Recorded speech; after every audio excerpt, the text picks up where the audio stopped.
Okay, I think it's running smoothly now. And yes, I did have to use that picture again, just because. Alright, let me just share a couple more links, and then we'll start the stream any minute.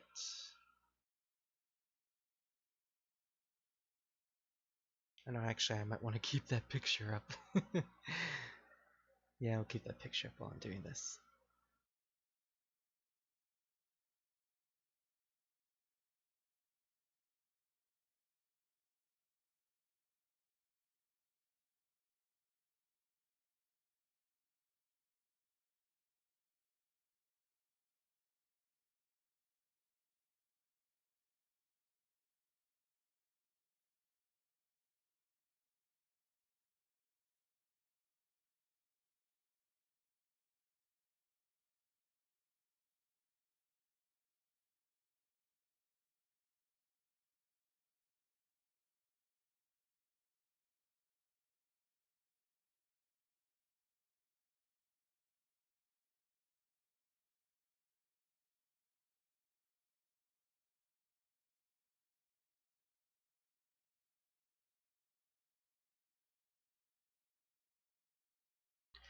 Alright, I think that's good.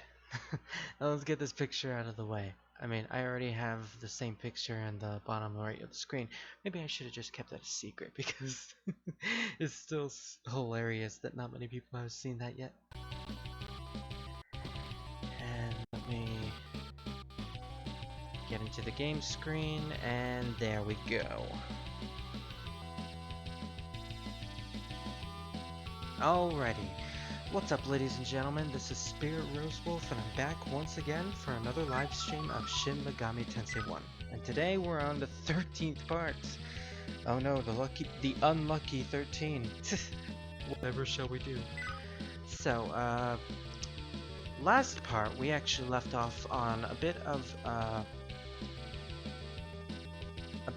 a promise that I made, that I was going to grind up my party, or that I was going to do a bit more fusion grinding off screen so I could rework my entire party, because, well, after the last part, that was I think it was actually the last part, part 12.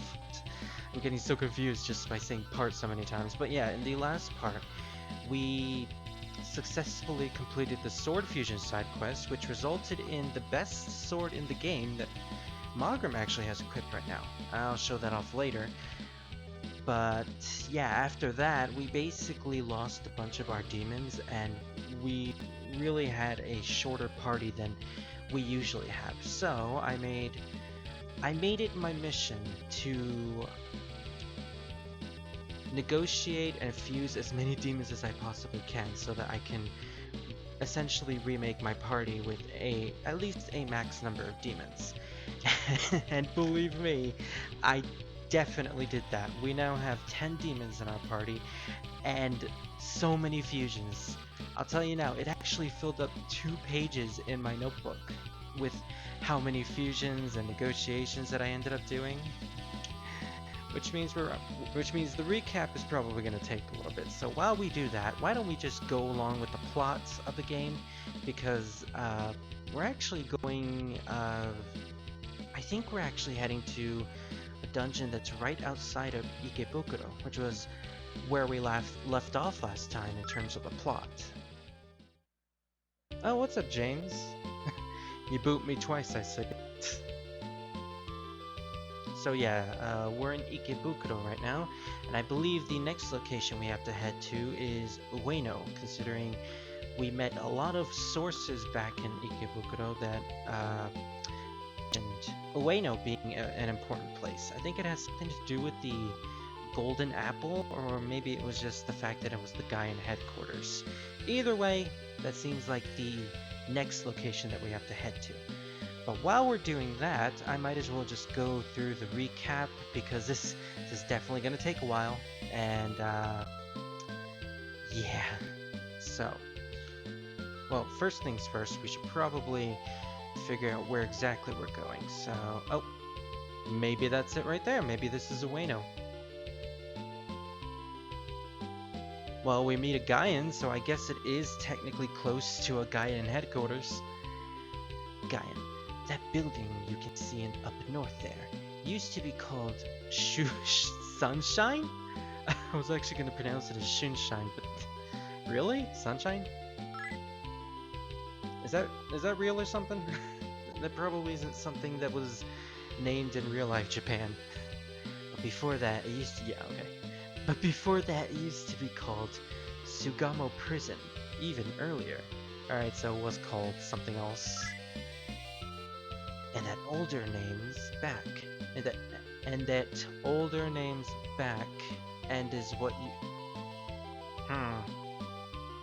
It doesn't seem grammatically correct to me. But I'll just roll with it. Okay, so where exactly is he pointing us to? Well, I don't think... Oh. And I step on the same square again. Yep, so we have to hear those guys rattling again. So apparently north to here is like a prison that used to be called... Well, just a prison. But now it's called Sunshine, or was that... Or did it used to be called Sunshine, but it also used to be called a prison, and now it's called something completely different? I don't even know what he was saying. Sup, I am now going back to sleep. Oh, well, hello Scar, and I guess okay, since you... Seriously, you just enter my stream and then just say, okay, I'm going back to sleep, goodbye. Nah, I'm just joking, Good luck, Scar. And you know what? I'm actually glad you're going to sleep, considering... Wait, you don't even have school this week, I just remembered. Ah, my brain is all over the place right now. Well, first thing first, we should probably get rid of these worms that are in front of us. And then deal with the other worms that just suddenly show up again. And by the way, this is W-Y-R-M worm, not W-O-R-M worm. Which is technically a difference. It is a difference. I believe that particular type of worm is meant to refer to a dragon.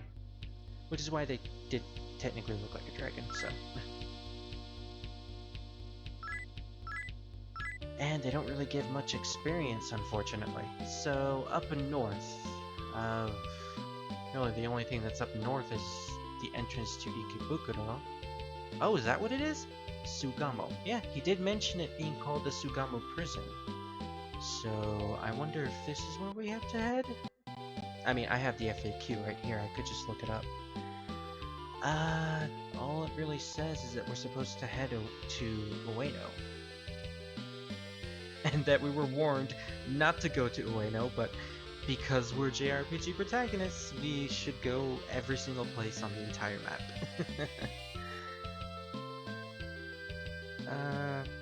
On the city map, head east away from Ikebukuro. You'll soon see a small red building in the grove. So this is apparently where we're supposed to head to. But where was that other location to the south? The building right next to the guy we were talking to. Well, I have no idea, but since we're supposed to go here first, we might as well. The Red Mansion. Alright, well, since we're here, I might as well go through the recap list like I promised. So, in the last part of Shin Megami Tensei 1, we ended up having a ton of free space for demons. So I went to different locations all throughout the game, locations that had the strongest demons that I could potentially use for fusions. And I made sure to check the fusion chart that I downloaded off of the web. I'll probably leave a link in the description post, so you know, just in case someone who's actually playing along with this actually wants to look at that fusion chart, because it was very helpful. I was able to figure out exactly what fuses into what classes fuse, and even what type of elements work on certain classes. So, you know, it's very useful if you want to get into the fusions in this game. Of course, you don't have to. You could just play through the game just getting whatever you want, but it was that chart that helped me find some really rare demons that I was able to make, and some stuff that I will actually show off. So, the first things first, I went to negotiate with a couple of demons that we've already gotten in the past, and I want to use as fusions. So I recruited a Magnus, of course, a Loa, which is the strongest Yoma demon that we've had in our party, and you know, it's a pretty good demon overall and pretty easy to negotiate with. We also got a Yaxini, which I think you can find in Ginza. Not really a great demon, but considering it's a Toki demon, it's great for fusing, especially if you're the neutral alignment. I also got a Temple Knight for some reason. I think that was actually an accident, but you know, it definitely did help in a later fusion. And also the Werecat, which I got in Shibuya, I believe? It's either Shibuya or Shinjuku. And that I actually wanted to get because I found a specific fusion that I could do on the fusion chart. So, which I actually do right after this. So I believe I fused the Werecat and the Loa, which is a hybrid and a Yoma demon, to make the Tammuz, which I think is a beast demon. I don't think I have the Tammuz with me right now, so I can't really show it off, but I believe I fused it before. Either that or it was the Pavelsack. It's basically a giant scorpion. That's basically what it is. And after I fused the Tammuz, I captured another Loa and decided to use another fusion that involved a Yoma demon. So I used the Loa and the Yakshini to fuse into Gorgon, who I believe is a major figure in Grecian mythology. It's either Grecian or Roman. I think it's like the foretellers of the future or something like that. Usually seen with just one eye or something like that. She's a Fem class demons, which is one that we haven't actually ran into before because the Fem class demons are usually chaos alignments. So, you know, of course we wouldn't run into demons like that. Oh hey, and Shuten Doji. I didn't expect to run into you here. Oh man, we're running into so many Warrior Orochi characters here. First we got Tamamo, now Shuten Doji. And even Dakini is here. Well, Dakini wasn't in Warrior Orochi, but you know. It's still surprising to see figures that I actually know about. Oh, we might want to start using a Stoma here. I should probably summon my Salamander now. And yeah, I still have my Salamander used as a fusion slave, or a Stoma bitch. Because like hell, I'm actually going to use him in a fusion anytime soon. Well, unless it involves getting another demon that has a Stoma. Oh hey David, nice to see you here. I'm basically just going through my off-screen grinding recap, so you know it's going to be a slow beginning. So let's continue with that. After I fused the Gorgon, yes, I actually used the Tammuz and the Gorgon, which is what I fused before. Now, again, I looked into the fusion chart to see what type of classes can fuse into what, and I made sure to do this specific one because it got me a pretty rare demon.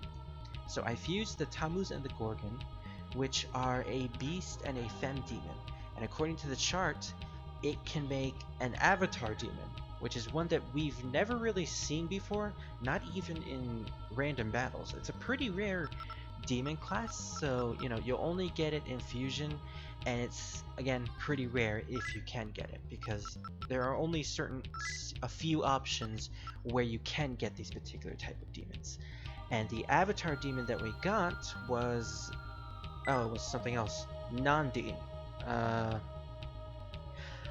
think it was like a bull demon. Unfortunately, I can't show it off because I ended up fusing it into something else. But yeah, take my word for it. It was a sort of like a bull demon or something like that. It was like a holy bull, and it had like a halo on its back, on the back of its head. It was actually pretty cool looking. So yeah, after making the first avatar demon, I went back to finding more demons. I think this was either... No, this was in Ikebukuro. So I ended up going back to Ikebukuro and recruiting a couple of new demons that I actually never had before. So I can actually show these off because I did fight them. The first one was a Mizuki, which is right somewhere. I know I fought it. I know I killed it. So it's here somewhere. Dwarf, Warcat, Man-Eater, Lilum. Maybe it's no longer in my comp. Yeah, I think I fought too many demons after that it overwritten the information, so unfortunately I can't show it off. And I also can't show off the other demon that I recruited, the Saruchihiko. They're pretty great demons. I believe the Saruchihiko is a Jirai demon, and the Mizuki was... I don't remember what class it was, but yeah, those two were some pretty great demons. So I ended up using... actually neither of them in the next fusion. I decided to just fuse off the Tamamo, actually. Huh. Oh yeah, I remember. Because the Tamamo demon was Wilder. Or was it a Wilder?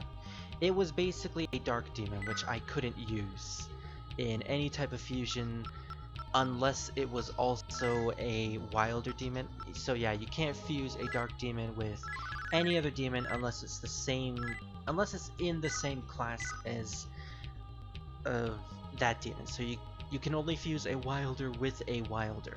And unfortunately, getting a Wilder demon at that point was pretty much impossible. Oh, what is this? The 4-door gem gave off a blinding flash and bathed the door in light. Will you go inside? Something tells me I probably shouldn't. But just in case, I actually want to see what happens. The guide actually doesn't say anything about this, so... I'm gonna see what's actually in here. And... Random Bishamonten? Oh my god. A Buddhist god. Okay, I didn't expect this. What kind of voice should I give him? Human. You have set foot in my concreted sanctum. You must indeed be prepared for what must now happen to have done so. What? In the name of Bishamonten, I shall fulfill my duty and fight you on guard. Are you kidding me? We're fighting. I did not expect this. What? There is no information about this boss battle right now. Turn east, go through the door. Yeah, there's literally no information about this boss battle. I don't think I was supposed to do this yet. But you know what? I'm actually kind of interested what's gonna happen. Let's see just how powerful this guy really is. Yeah, let's just do a random attack. Snow, you can just use your guns. Well, since we have Malgrim with the best sword of the game, we might as well use it. 43 damage. Enthralled Bishamonten. Well, we did charm him, so that's good. Oh my god, we're actually doing damage to him. What is going on? He's literally almost dead.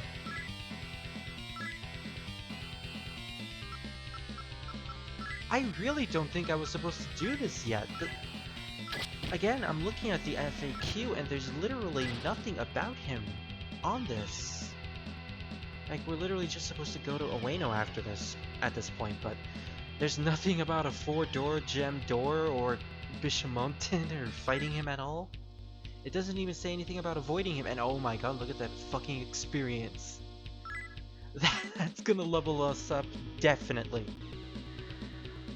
It leveled us up 3 times. Okay. I don't know what just happened, but I'm kinda glad that we did that. I just finished a chapter on Yakuza 3, and I think I'm getting close to the pink truck rescue. Oh yeah, you did mention a pink truck, David. Well, I'm very excited to see what that's all about.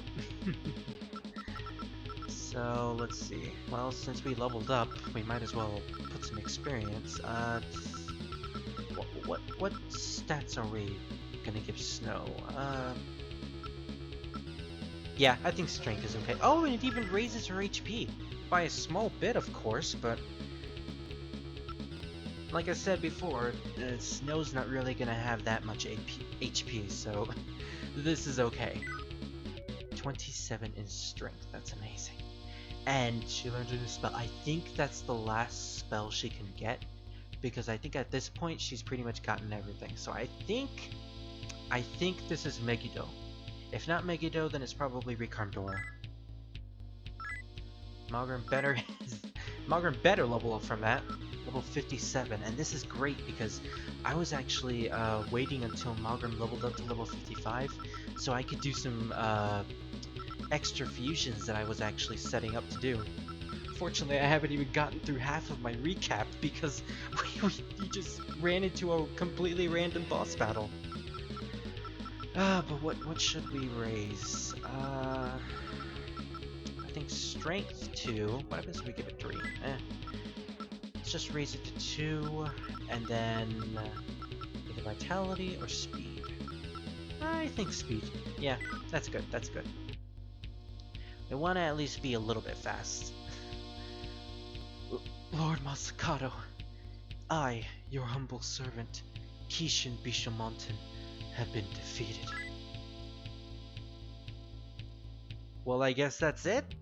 Okay then. That's really it, huh?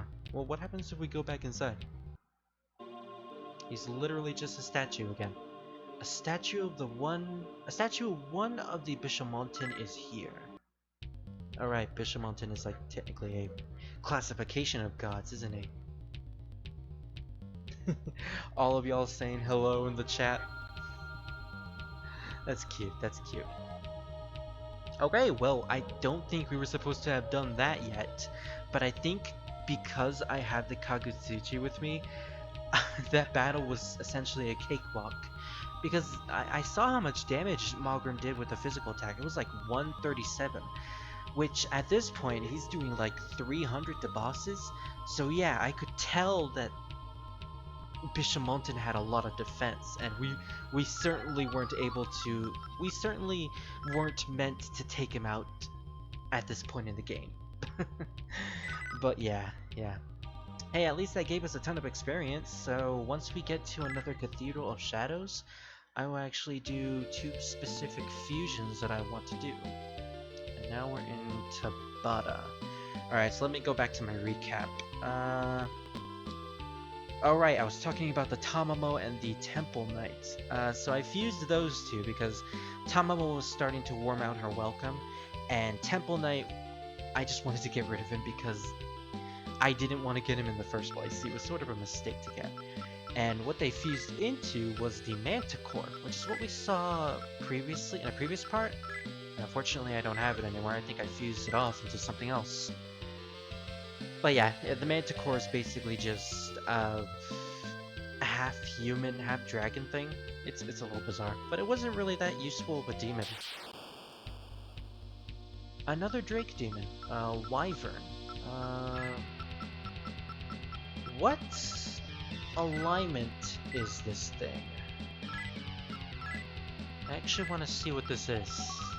Or do we even have any information? No data whatsoever. Alright. Let's just kill it. Sweet.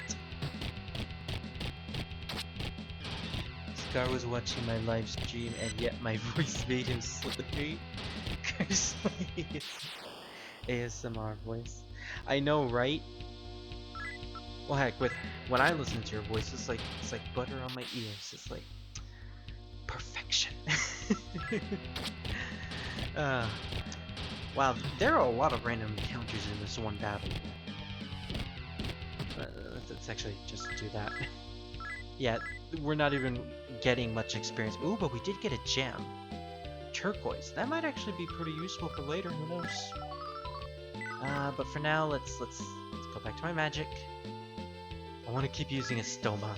We don't really need to fight anything here. I don't even have any room to recruit any demons. So back to my recap. So after I fused the Manticore, I ended up fusing the Magnus and the Mizuchi to do another random fusion, and that resulted in an Undine, which I think I still have right now, but you guys have already seen an Undine, what an Undine is, so, you know, don't really need to show that off. And after the Undine, I did a three-way fusion with the Manticore, the Troll that was pretty much being useless at that point, and the Saruchihiko that I got from Ikebukuro to make the Yaksha Demon, which I think I also have in my comp. Yep, here he is. And he is in fact the last demon in the Toki clan. You cannot get any more Toki demons that are stronger than this. So this is technically the strongest of his clan. Level 52, pretty great HP. Not that great MP though. And unfortunately all of his skills require MP. So he's more so of a strength demon with really no great strength attacks. He is a great wall though, and you know, more so just a backup in case one of my main demons die. He's probably not going to be in any of my main parties. He's basically just going to be there to look pretty. And after I did that, I went back to capture a Saruchihiko again, and I also captured an Oncot, which I can also show off here because I think I still have him. Yep, here he is. He is the next in the Yoma line, right after the Loa. Level 43, I had the opportunity to make him before, but I decided not to because Loa was such a great demon to fuse for fusion fodder, so you know. And plus, you could basically just recruit an Oncot in Ikebukuro, and he's a law demon, which surprised me considering he's in the Gaian headquarters. But what really surprised me more than that is his skills. Mazanma's kinda meh, but Rakukaja and Tarukaja are exactly what Power has, which makes Oncot a great support demon, and he's technically more powerful than Power, so at that point I decided, why am I keeping Power anymore? Oncot is way better now, so you know, I'm keeping Oncot as the buffer in my main party. So whenever we get into the next boss battle, we're basically going to use his Tarukajas to up our physical attack, which is going to be really useful. So after I recruited the Oncot, I went back to Shinjuku to that's it, yeah. I went back to Shinjuku to recruit 2 fairy demons, which I would use in a fusion to make the element Eros. So I caught a Pyrojack and an Elf and fused them into the Eros, which, what was my plan again? Oh right, it's in the next page. Let me turn the page. What did I do with the arrows? Oh, that's way later. I ended up keeping the arrows for quite a long time. Well, anyway, now we can get into the Avatar Demon. So I ended up using the Flamus that I believe I had on the... No, wait. I actually wrote it down right here. I actually bought a Flamus Demon, which is an element, from the Rag Shop, so I could use it in an element fusion with the Nandi to upgrade it into the next Avatar Demon, the Narashime, which is right here. He's level 52, he has a lion head, which is pretty badass. He's more strength based than anything, and well, he has bite, which is, in my opinion, better than Yaksha. And the best part of it is he's not the last Avatar Demon. There are actually much more after this. So once I get to I believe level 60, I can no, actually, I was actually waiting until level 55 so that I could fuse him. I can actually make something even better now once I get to the Cathedral of Shadows. So look forward to that in this part, because we're definitely doing that here. Oh hey, an Arsenal's here! Running in and fluffs. No, not my... Well, my belly is at least better than the other space. Oh no, he stole Scar's cookies! Well, good thing Scar's sleeping. That way he can't fight back. So after I made the Narashime, I did another element fusion with the power. I fused the power with the Undine, so yeah, we don't have the Undine anymore. And, you know, because we have the Onkat as our buffing demon now, I no longer needed the power, so I ended up upgrading it to its next form, Virtue, which is level 46. Unfortunately not as powerful as our team right now, but he has some pretty great skills. Miragion for damage, Mediarahan, which is a full heal on the entire party, and Recarm Dora, which just in case most of our party dies, he can basically revive them all. But still not that great. I could have technically grinded a little bit more off screen to get another Undine demon. That way I could have fused the Virtue to its even more powerful form, I think it's the Dominion demon, which is the next divine class demon, but I was too lazy to do that. I'm probably going to do that next time, you know? So after I made the Virtue, I went back to Ginza. That's right, Ginza. And I captured the Hobgoblin, which is the strongest fairy class demon that I could get in a random encounter. You know, I actually did want to keep the troll, but I needed him for a specific fusion earlier, so, you know, I caught the Hobgoblin so that I could continue element fusing into much stronger fairy class demons. And I ended up doing that actually. I caught... oh wait, that's a bit later, so... wait, is it? Yeah, it is. So after I caught the Hobgoblin, I unfortunately didn't have enough room to use the Eros demon in a fusion, so I ended up giving away or dismissing my Misaguchi demon, which of course was the weird snake-like dick demon, as it was very unfortunate that I had to get rid of him, but you know, I had to make room for something. So I ended up fusing the Eros and the Hobgoblin to make the Senri, which I showed last time. It was the Pope demon, well,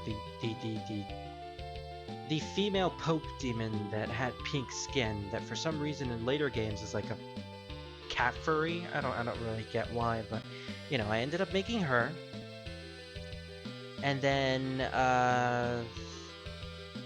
I went back to Shibuya to find two more fairy demons, the elf and the Rusalka, to make yet another element to Eros, so I could use that Eros to fuse into the Senri to make the troll.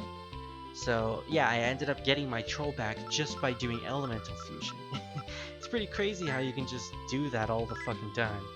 It's pretty amazing. So yeah, I still have the troll right here. And I also have another Eros that I got from doing the exact same thing I already did. So once I get to a Cathedral of Shadows, I can fuse the Eros with the troll, because now we're level 55.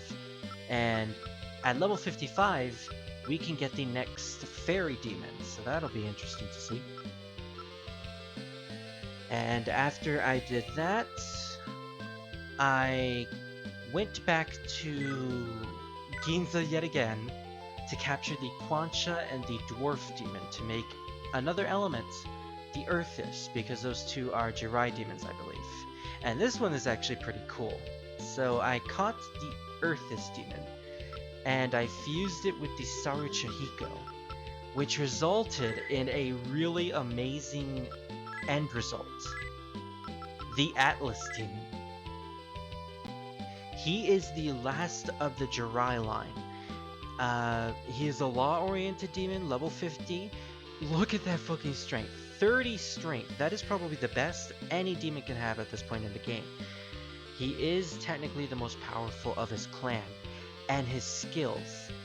He has Rampage for an amazing extra ability, and considering it's physical, it can do ton of damage.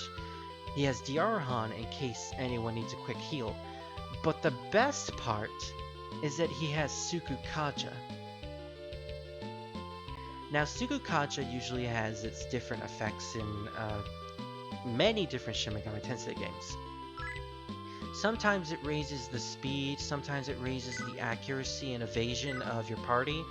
I believe in Shin Megami Tensei 1 it does in fact raise the accuracy and evasion stat. Which means, you know, if you stack like multiple Sukukajas to your party, you can basically be untouchable in battle, and that is like amazing. So not only is Atlus a great support demon, I mean a great physical demon, but he's also great for support because of Sukukaja. And considering we also have the Onkot on our side, we have 3 Kaja spells. The Tarukaja, the Rakukaja, and the Sukukaja. So we're pretty much great in terms of our team. We have a lot of buffers, physical attackers, walls, pretty much a lot of stuff here. And most of these demons are already at the end of their clans. Like Yaksha and Atlus are the strongest of their particular clans. We're getting close to Onkot's clan, and the Narashime, the Narashima, the Avatar demon. He'll only just keep getting stronger until like level 70 or something. So we're pretty much okay at this point in the game. So yeah, that's pretty much my recap at this point. And I did get a couple levels for Malgrim and Snow. I basically just leveled them up to once and raised both of their strengths. Nothing really to worry about. Considering we did just level up like 3 times in this one video, and we haven't even gotten to the actual boss or dungeon at this point, so this is already starting really well. Alrighty, so after all of that, let's see where we have to go to now. From the entrance, you're only here to pass through Ueno. So we went through the Red Mansion. So after the Red Mansion, from the North Mansion, head southeast, which we did, until you come to another ruined city. Head east between the 2 grove trees to continue into the ruined city. Follow the peak. Oh, okay. We're actually not at the destination that we're supposed to be. This is someplace completely different. Yeah, this is Akihabara, which isn't Ueno. So apparently we're supposed to head north until we find Ueno. Here it is, right here. So yeah, this is where we're supposed to go next. This is the next dungeon in the game. Surprisingly not a big dungeon, with not a lot of collectibles really. Well, there's only like 5 collectibles. Well, since we're in a new location, we might as well bust out the Estoma here. Oh, by the way, you could probably see now, but I also grinded for a ton of Maca and Magnetite. I definitely saw that the last shopping spree that we did really drained my finances, so I made sure to grind for as much Maca as I could until I got tired. I spent like a good 30 minutes on it, and you know, last time we were at like 150,000, now we're at 459,000, so you know, emulators, you know, having the ability to fast forward through just random battles is really useful. Woman, have you heard about Destinyland? Well, actually, I have. It's actually interesting how I learned about Destinyland. Okay. Wait, really? She doesn't tell me anything if I say yes? Okay. I guess I didn't hear about Destinyland. You haven't? Okay, lady. You know what? You can tell us. Here's 100 Maca. Here, why don't you just tell us everything you know? There's an island down to the south, and they say that people that go there get blessed with good luck. Enough luck to change the course of your fate, even. The only problem is that recently, a demon has taken up residence by the bridge and has clearly lost its mind. Oh, well, unfortunate for that. So yeah, let's take our money back, and yeah, Jack, don't be cheap. Sorry, lady, but we're not gonna waste money on that, especially since it's information that we already know, considering someone in Ikebukuro already told us the exact same thing. Oh, hey, in the mansion! Alright, sweet! This is actually the place I was looking for. So yeah, now we can actually do some of those special fusions that I was waiting until I got to a certain level. So since we're past level 55, let's do those elemental fusions to make even stronger demons. So the first one was the troll and the Eros. And that will make Tom Lean. I believe he's of Celtic origin. I was about to say that he's the younger version of Cuchulainn, but no, I just remember that's Satanta. I actually have no idea who Tom Lane is, even though he shares the exact same design as Cuchulainn. I still don't get it, but you know. That's just Kazuma Kaneko for you. I am sure there's a specific reason why they share the design, but yeah. Anyway, level 55, pretty great HP. He also has Rakukaja, but he also has Rakunda, which is the defense debuffing spell, which lowers the defense of your enemies. So that's pretty useful. He'll definitely be a major player in our main party.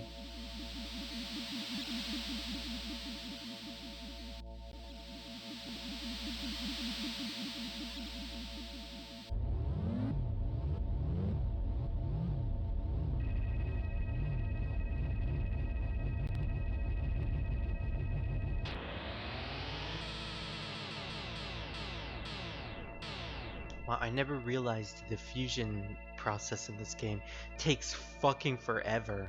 I never actually sat down to just watch it. I am Fairy Tom Lin. I am at your command.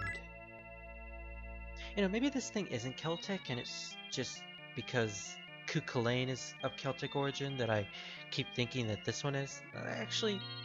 Let's actually look up what Tom Lin really is. So, SMT Tom Lin.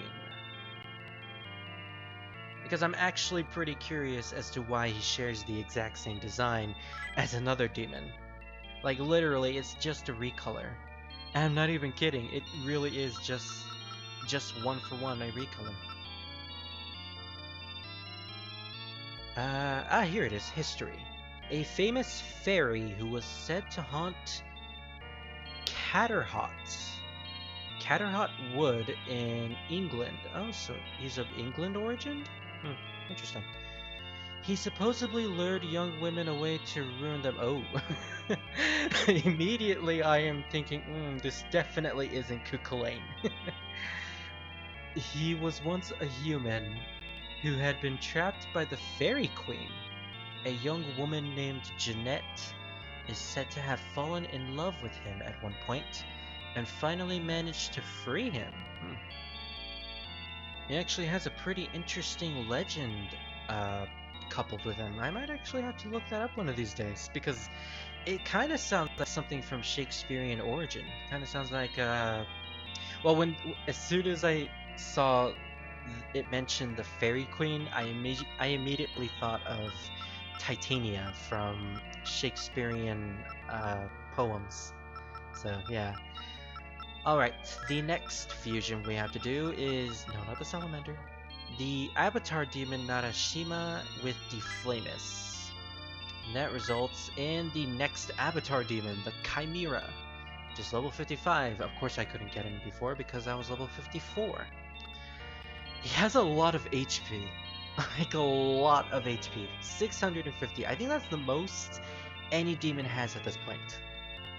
He has Fire Breath, which is pretty okay. Bite and Claw. Oh, I just realized. They're all extra attacks. They do not require any MP whatsoever, which means his MP is basically useless. There's literally no use for him having MP. But overall, pretty great demon, and also the design is definitely that of a chimera. He has the snake tail, the lion body, the wings of an eagle. I definitely like that.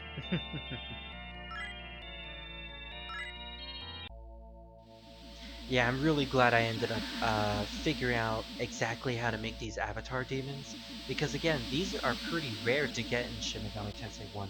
You pretty much have to like know exactly what to fuse into what, which is why I ended up using the the the fusion chart that I downloaded. It was pretty useful, especially in previous recaps.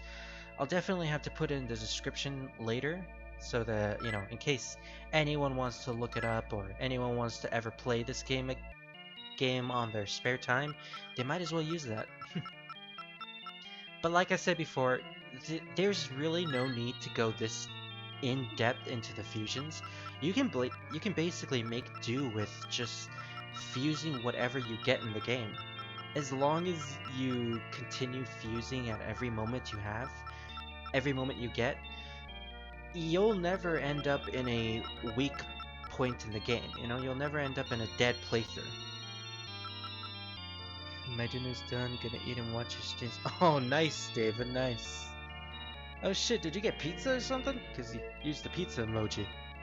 So then, lucky you. uh... Oh yeah, I might as well show off what happens if we do another elemental fusion with the Yakshi, or the Yaksha. It results in restarting the Toki line, because again, the Yaksha is the most powerful demon in the Toki line, so it can't fuse into anything any more powerful than that, in its own clan at least, because nothing else exists in that particular clan.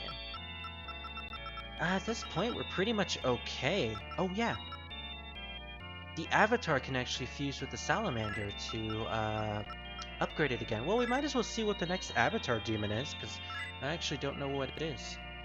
Oh, right, this is actually the last Avatar demon, the Barong, which I forget which mythology this guy's from. I think it's something to do with witches. It can't be Wiccan. It can't be...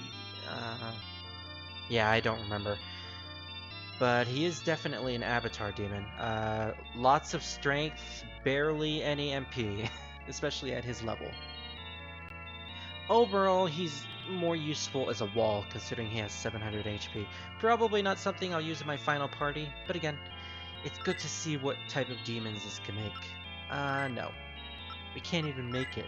It's literally too powerful for us. And, oh yeah, the Onkat. Well, we might as well see what the next Yoma demon is as well. The Choronzo, which is something we can actually make, but I don't want to, considering it'll cost me my Onkat, which is a great demon in itself. By the way, Choronzo is pretty weird in this game. He looks exactly like the Jersey Devil from earlier dungeons, just like a monster on fire. But in like later games, he's like this giant ball of fleshy mass, purple fleshy mass, that basically has multiple faces on it. It's really bizarre. And we can save there. Actually, we might want to actually save in the event that we want to use Snow's Traport spell. So we could just come back here whenever we want. Wait, no, I didn't. Did I save? I don't think I actually saved. I think I pressed the back button as soon as I did that. Okay, there we go. Now I made sure I saved. And I restarted the game. Of course I did. You know, it's been a while since that happened. That's what I call tradition. Yeah, let's just skip all this. Not gonna press start this time, baby. I don't know, should we choose this one? Well, of course we're gonna choose the first one. Meat lovers kind? Oh, don't make me jealous, David. Just don't. Oh yeah, we ran out of a stoma considering we went into a terminal. Alright, well let's deal with these demons and ooh, the Oze! I think this is the first time we're actually encountering an Oze. These are like one of my favorite demons in the entire franchise, you know, even more so than the man-eaters. Whoa, whoa, here she goes. Mostly because they're like weird furry lion things, you know. Of course I would like them. What the hell is this person wearing? I can't even tell if that's a man or a woman. I mean, I think I could see some sort of defining cleavage, but at the same time, I don't know. Why are you wearing that leotard if you're a man? I mean, he's not even wearing a leotard. He's wearing like a shirt and a thong. Okay, I don't even want to see this guy anymore. I destroyed that stupid TV that was displaying over the city. Some angel came to the Tokyo Tower and has been broadcasting footage non-stop, trying to brainwash more puppets into following their god, and it was starting to piss me off. Well, okay, dude. We should probably put his stoma back on. Oh, hey! And the on-cut is still here, too. I guess I could fuse the one I have right now and just catch another one, but at the same time, I just want to get through this part. The Fallen Marchosius. I have no idea what that is. Looks like some sort of horse. Well, I might as well show off the game over. You, one who has fallen before, fulfilling your something. Good. Get out of here. Get away from my sight. Go through the river Styx. I don't care anymore. Well, wasn't that just perfect? Well, the good news is that we actually did save as soon as we entered this place, so, you know, literally nothing was lost. Just a couple steps on the map. Phew, good thing I'm not too late. How you guys doing? Oh, hey, Green Raccoon, what's up? I actually started like not too long ago. I also actually just finished my recap and from my off-screen session, and you're good. I'm not encountering that thing anymore. And I also finished fusing a couple of demons, which I can pretty much just show off right now. So I ended up fusing a couple demons off screen, and I got some pretty amazing endgame demons on my side. I fused the Atlus off screen, which is an amazing Jirai demon, which has Sukukaja. He's probably going to be in my final party at the end of the game. I got Yaksha as support, just in case we need another demon, you know. I'm probably not going to use him in my final party, but probably just on backup. I have the Chimera, which is an avatar demon, and this was actually pretty interesting to fuse because I needed to look at a specific fusion chart in order to figure out how I was supposed to fuse avatar demons, and sure enough, it actually worked. And I also have Tom Leon, the next fairy demon. Yes, he will eventually evolve into the Kukulane once I get another element. And yeah, that's pretty much it. I also got an Ankh, which is a great support demon to have. Besides that, we should probably put up a Stoma. Because I don't want to encounter one of those fallen demons again. That was like bullshit. Yeah, something about brainwashing, something about TV. She's like a concerned soccer mom hating TV or something. I want to go to Destinyland. And you sound like a little kid. Dude, just bulk up already. But there's no way in hell I'd try to get past that huge dog monster guarding the entrance. Oh, so it's a dog monster now. A dog demon, you say? We'll have to keep that in mind as well. Hey Spirit, I guess this is payback for making me hungry on the stream. Well, joke's on you, David. I actually ate before stream. I ate a couple of chimichangas. They were amazing. I mean, of course, they were frozen, but you know, frozen is still good. It's not like I'm craving pizza or anything. Oh, hey! I think this is a forced encounter. Okay. Knight Ni Cologne. I have no idea what that is either. So many demons that I have no idea what origins they come from. But I'm guessing it's a woman, and it also gave us a Zionga stone. We haven't actually gotten a stone item in such a long time. Probably because I never use them. Because there's really no point in using any of those particular stone items. But we got a speed incense, which is something I definitely will use. I think I'll use it on Snow. I want to focus on her strength when it comes to level up, so, you know, I don't want her other stats to get low or, you know, become weighing her down or anything like that. Summoner. Oh, great. I'm gonna have to put on a weird voice because his text is like that. Who are you? I kill anyone that get in my way. I think he's supposed to have an accent or something. Either way, he summoned like a bunch of really weak corpse demons. Yeah, these things are like level 1, dude. I dealt with them like multiple times. I could just, well, actually I don't want to use any MP for my salamander. Considering he's the one who uses a stoma, I'm probably just gonna have him attack. And you know what? We can actually show off the charms status with Snow. And Malgrim just keep using the Hino Kagetsuchi. Corpse. Yep, the corpse was charmed. And once they're charmed, they literally can't do anything but attack their own kind, which is amazing. 600 damage from the Kagetsuchi. That is amazing. And look at that, they just keep attacking themselves. Beautiful. Fucking beautiful. Yeah, this battle is really nothing. Let's just speed through it. Literally just like that.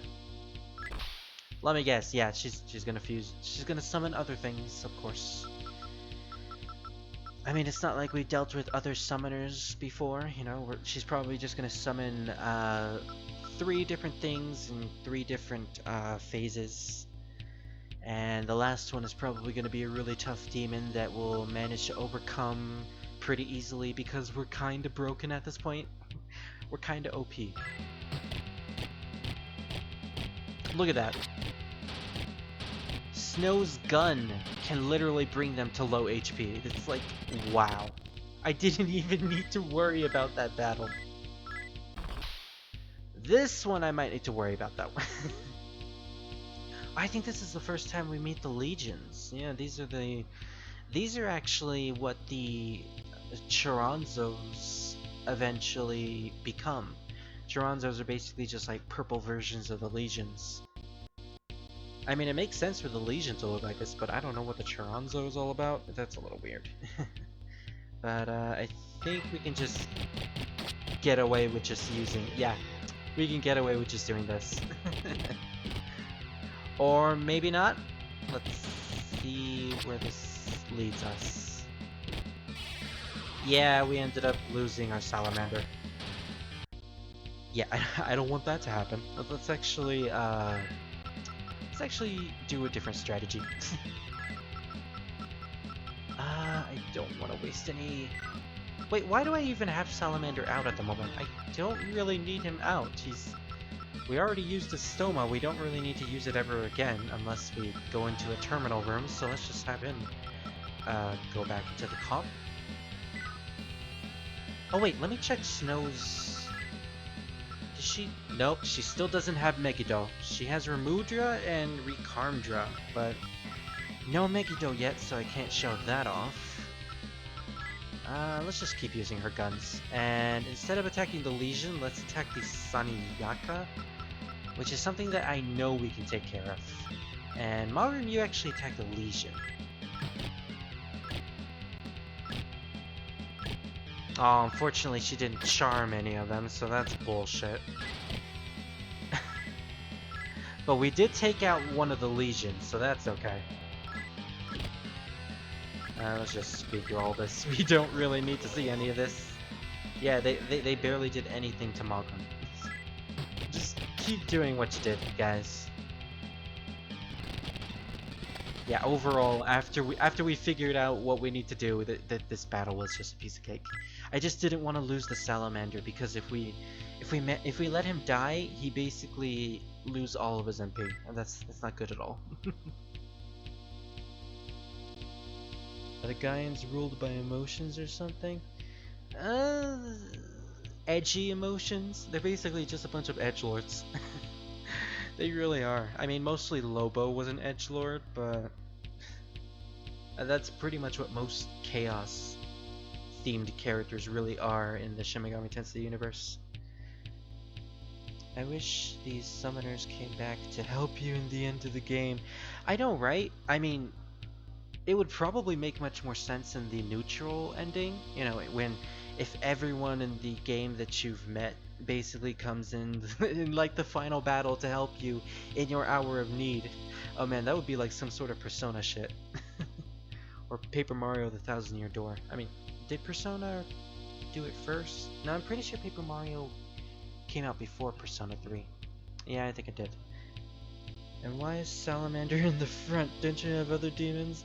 Well, I kinda got surprised by the summoner. So, you know, I didn't really have a chance to summon any demons. And besides, we can pretty much... Did you see what happened? We pretty much took care of them with just Mogrim and Snow. Please, don't kill me. I give you this, so don't kill me. Oh, what is it gonna give us? The summoner pulled out a memory board and handed it to you. Ooh. A memory board. That's what we used to get the extra two spaces in our comp. I wonder what that's gonna give us now if we ever meet Steven again. And I give you any more. Okay. I won't ask for any more. But I just realized that Snow is poisoned and Mogrim, I believe, is cursed, so we should probably fix those.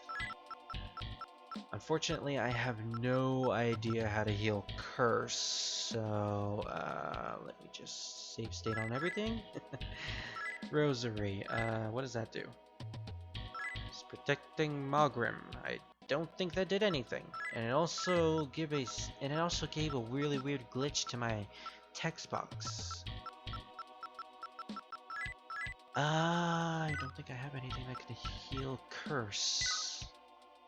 Alright, Snow! Let's at least cure that poison real quick. Oh wait, no! I didn't want to do that. Let's go back. I don't want to waste the MP even though that's really small MP. It's like 4 points when you have like 370. Still, I don't want to waste any of that. I don't want to waste any. Now for Curse. Does anything here cure Curse? No, that doesn't cure Curse. Tristo, Recandra. Yeah, she doesn't have anything that cures Curse, unfortunately. So I think I'm basically stuck with that status effect. Oh well! At least I don't think it's crippling. I don't think it is. Maybe, maybe not, I don't know. Alright, let's pull out the map and see exactly where we're at now. Because at this point I was just basically following my instincts. Well, we pretty much got everything we needed at the bottom of the screen, but at the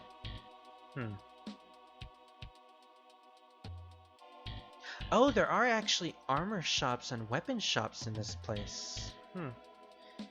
Does the guide say anything about getting any of these things? Let's see. The Devil Summoner give you the memory board. That does it for this. Oh, it doesn't actually tell us to get anything from the armor or weapon shops. Well, considering we already got a bunch of armor from the last place, I think that's kind of why. But I did grind for more magnetite, so I do technically have a lot more money than I did last time. Let's actually stop by there and see what exactly they have. If it's anything useful, then we'll buy it. If it's not, then eh. That reminds me, there was an exploit you could do in Strange Journey, where if you weaken an enemy, put away your demons, and finish it off by yourself, you gain 4 times the EXP you normally would. Holy shit, that's a pretty great exploit. That kind of reminds me of the first Persona game, where because experience was distributed by how much the characters do in the battle, if you end up killing off all of the characters except for one and have that character just finish off the entire battle, they could basically earn all of the experience, which is something you really should do, especially if you're playing through the main game with characters like Mark and Nanjo. Those guys earn like little to no experience if you have a full party.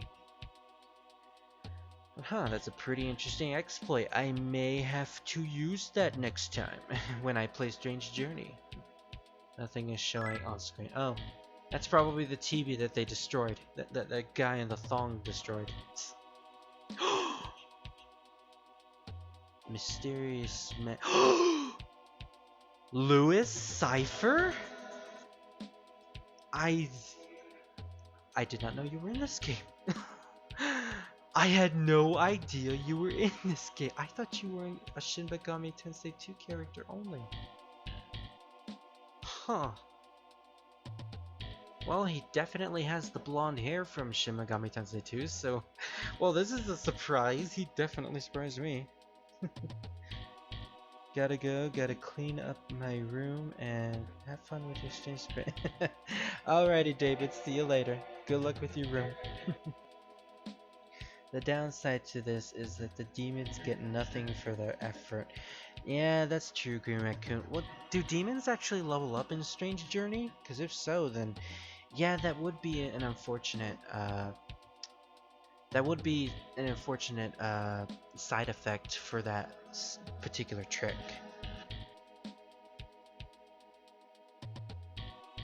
Oh my god, I did not realize this guy was in the game. Alright, let me just take a drink of my water real quick.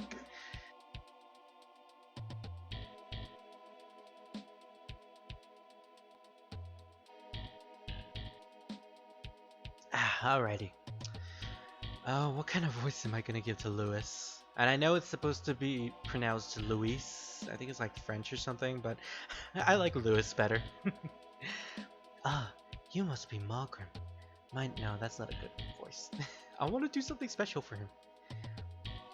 Ah, you must be Margaret. My name is Louis Cipher. He's gonna have a really smooth voice. But please, call me Louis. All my friends do that. Actually, I have someone here who's been dying to see you. She says you know her quite well, actually. Hey, you wanted to see Malcolm? He's right over here. Okay, I wonder who's gonna... Oh, okay, he's... So it's Yuriko, I see. Hey guys, do you actually remember Yuriko? Because I sure as hell don't. She's basically disappeared from the plot forever. I'm just kidding, I remember Yuriko. Yeah, she's, for a quick recap, she's basically the girl who, at the beginning of the game, kidnapped Snow and held her in a public execution. She's also the girl who took the Belial pot from us after we defeated Belial. So, you know, she's essentially been a thorn at our side for pretty much the entire game, and for some reason is aligned with Louis Cipher? I have no idea why, actually, now that I think about it. Yuriko... Huh. Okay, that might actually be a spoiler, so, you know, I'll save that for later, Malgrim, I wanted to see you again. Oh yeah, she also had a weird obsession with Malgrim for some reason. Why? We'll probably find out later. Probably, I don't know. This didn't turn out right. I was supposed to be the one to be your partner. But you chose that woman Snow instead. Okay, You said the exact same thing at the beginning of the game. I technically didn't choose her. I literally met her.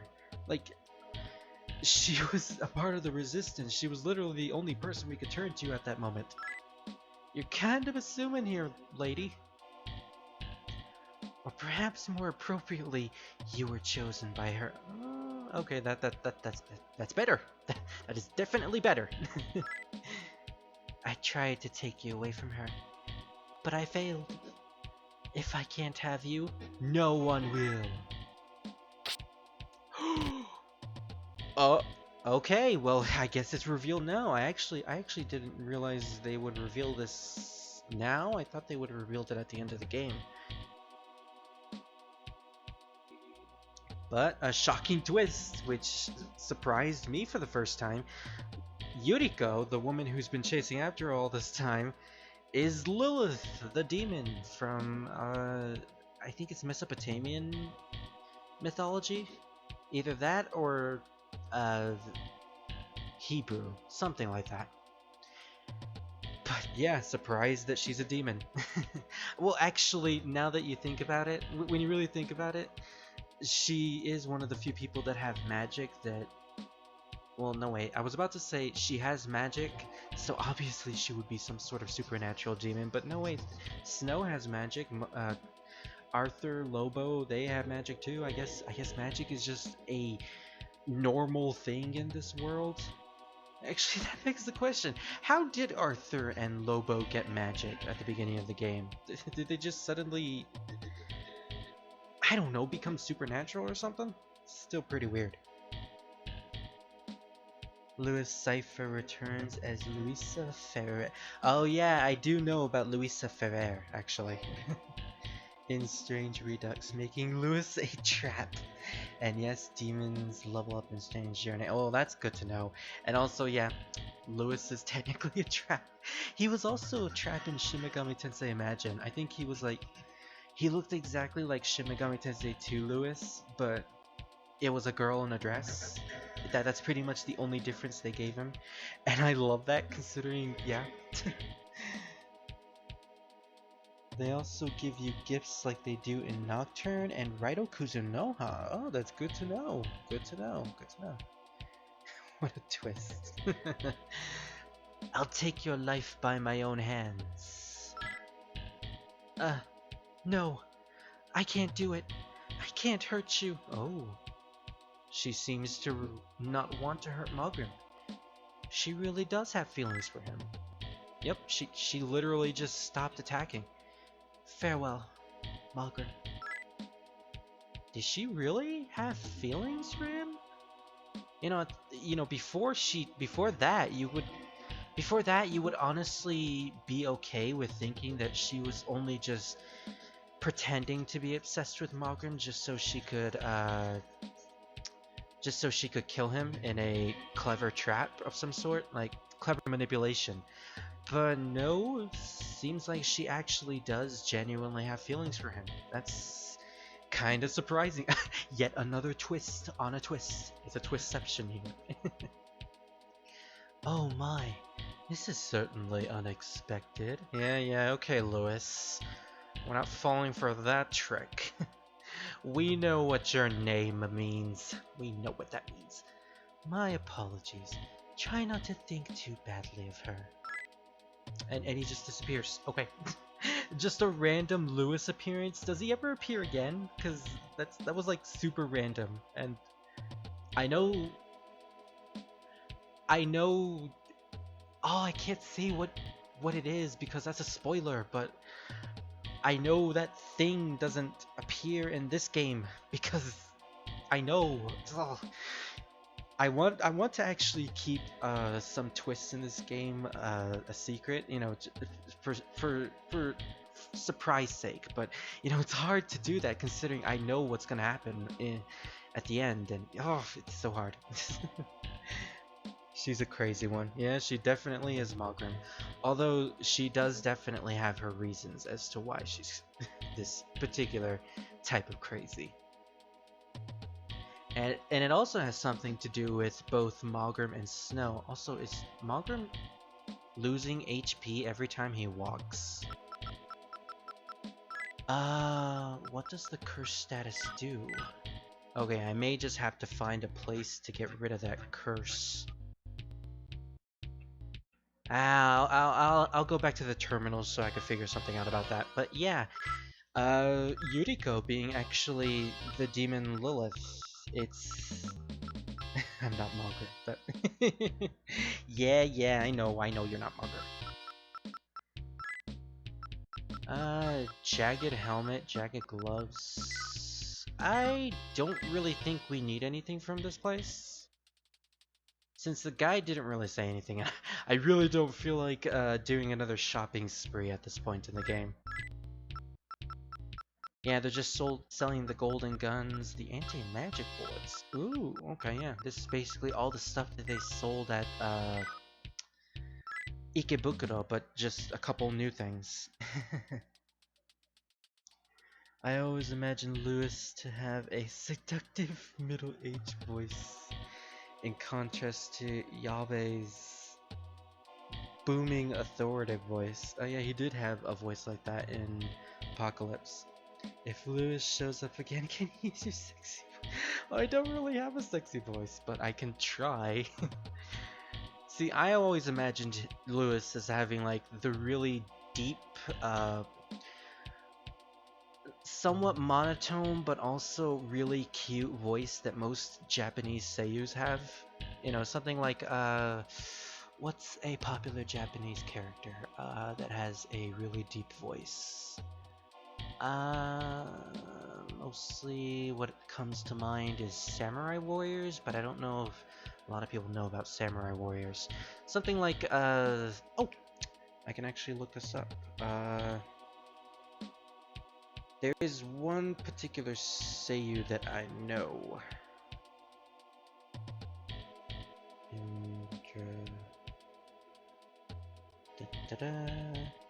Oh wow, I'm looking that up. I can just read this. Some weird guy named Lewis was here.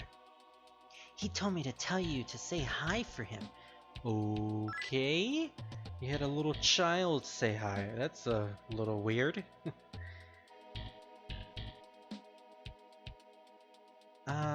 Damn it, I don't remember. Alright, well, I don't remember the seiyuu that I'm thinking of, but you know, that's basically what I imagine Lewis's voice sounding like. A really deep monotone voice, but also very sensual. Alright, so where exactly are we supposed to go here? Well, we visited the armor shop. There's a B1 floor? Oh, great. Basement 1, yep, there are multiple places here. Oh, they also have a rag shop as well.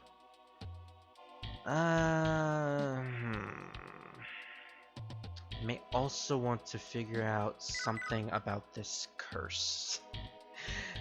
Move aside, child. Back away before I hit you with my pimp slap. No, we're supposed to be law alignment. Although then again, this child is in the middle of Gaia headquarters, so down with the immigrants. I guess, I don't know. I really don't feel like backtracking all the way to the Messiah Church, so I'll just give a donation here. I wonder if that really does affect my alignment or something. I don't know. Let's get rid of this curse. Yeah, I was right. This is the only place that you can actually get rid of your curse. Alright. Well, we did that, so I don't really have to care anymore. May chaos be brought to the world. Yeah, sure, buddy.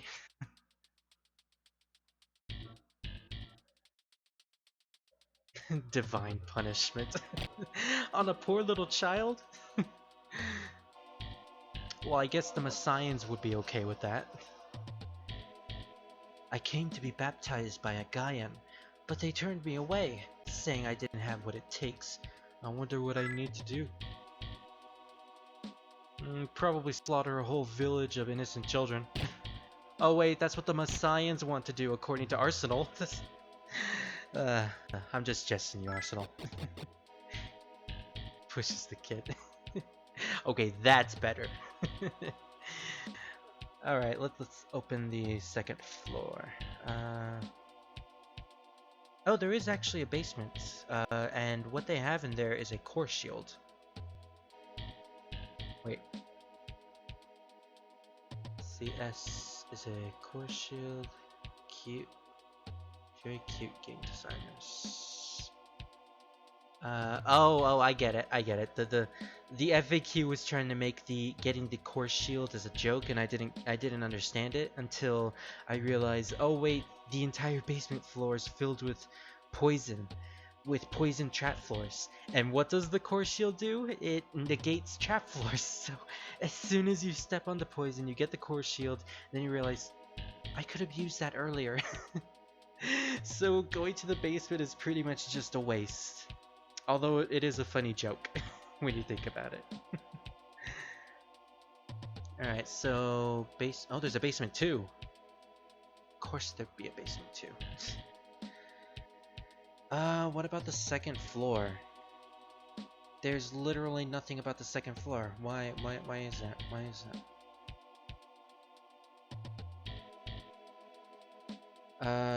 I don't think we're supposed to go to the second floor. Okay then. I'm not going here if the guy tells me not to, so I'm heading back to the basement. Well, good thing I don't have to worry about the curse affecting me anymore. Because that probably would have been annoying after a bit of backtracking. I think it's over here. Oh no, well this is something new. I hear the Messiahs have nearly completed the cathedral. The Cathedral Shadows? They call it the Cathedral in this translation. I remember in the Aeon Genesis version, they call it the Basilica. And I don't know, I prefer the Basilica more than the Cathedral. Mostly because there's already a cathedral in this game.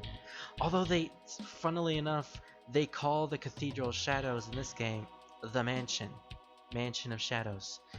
Which is, again, pretty weird, but, you know, whatever. At least I get to get the law ending in this particular translation, so I'm not complaining. I mean, I am, but I'm not gonna complain for long. Rumor has it, though, that the Gaians are preparing an assault on it to try to take it over. Well, we'll definitely have to stop them. I'm pretty sure none of these people know that they have a couple of Messiahs, representatives of Messiahs, just running around their home base. Because if they did, they probably wouldn't be telling us all of this. Where the heck are we supposed to go? Dang it, let me pull up the map again. Gotta look at the map. With Baldur's Gate out now, I'm planning on getting it on the weekend. Oh, sweet, Green Raccoon. Good luck playing it, because I won't be able to play it until a week from now. Or heck, maybe even Thursday, I don't know. I'll figure something out. Alright, so the basement level staircase is literally on the other side of this wall, so let's go back. Wait, is it? Or is it... Yeah, I think it is. Alright, there it is. Yeah, I was right. So we really don't need to bother about... Okay, suddenly the Ginza theme again playing in the background. Well, they really don't have many town themes in this game, do they? Well, again, not like I'm complaining because I genuinely love the Ginza theme.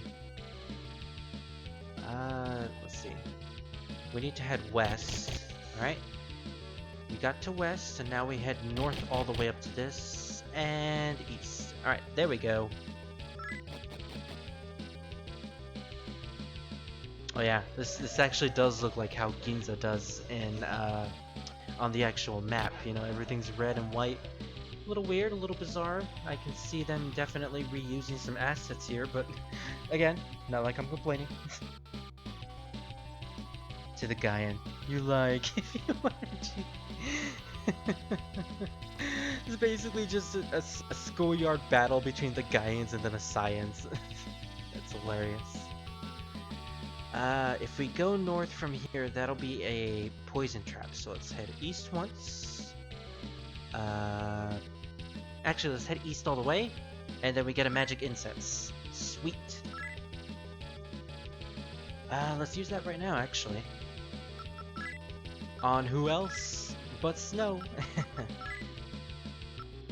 Yeah, Snow gets the magic incense just in case the whole physical thing blows up in our face and we may have to resort back to magic. Although the guns are actually being pretty useful too. It also helps that we have like the best gun and the best bullets in the game, so now we can pretty much charm any enemy that we come across. So head west 2 times, and then head north once to not step on any of the poison traps. Head north again,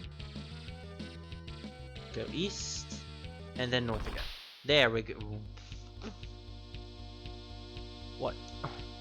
What the hell is this thing? What the hell am I looking at? I'm trying to process what the hell this thing is. Why is his nose wiggling all over the place? Landon. What kind of name is Landon? That is like that is such a normal ass name. What the hell is this? I need to know. Landon. Or Ladon. It's actually Ladon, okay. I'm looking it up right now, and its official artwork is just as weird as it is in this game.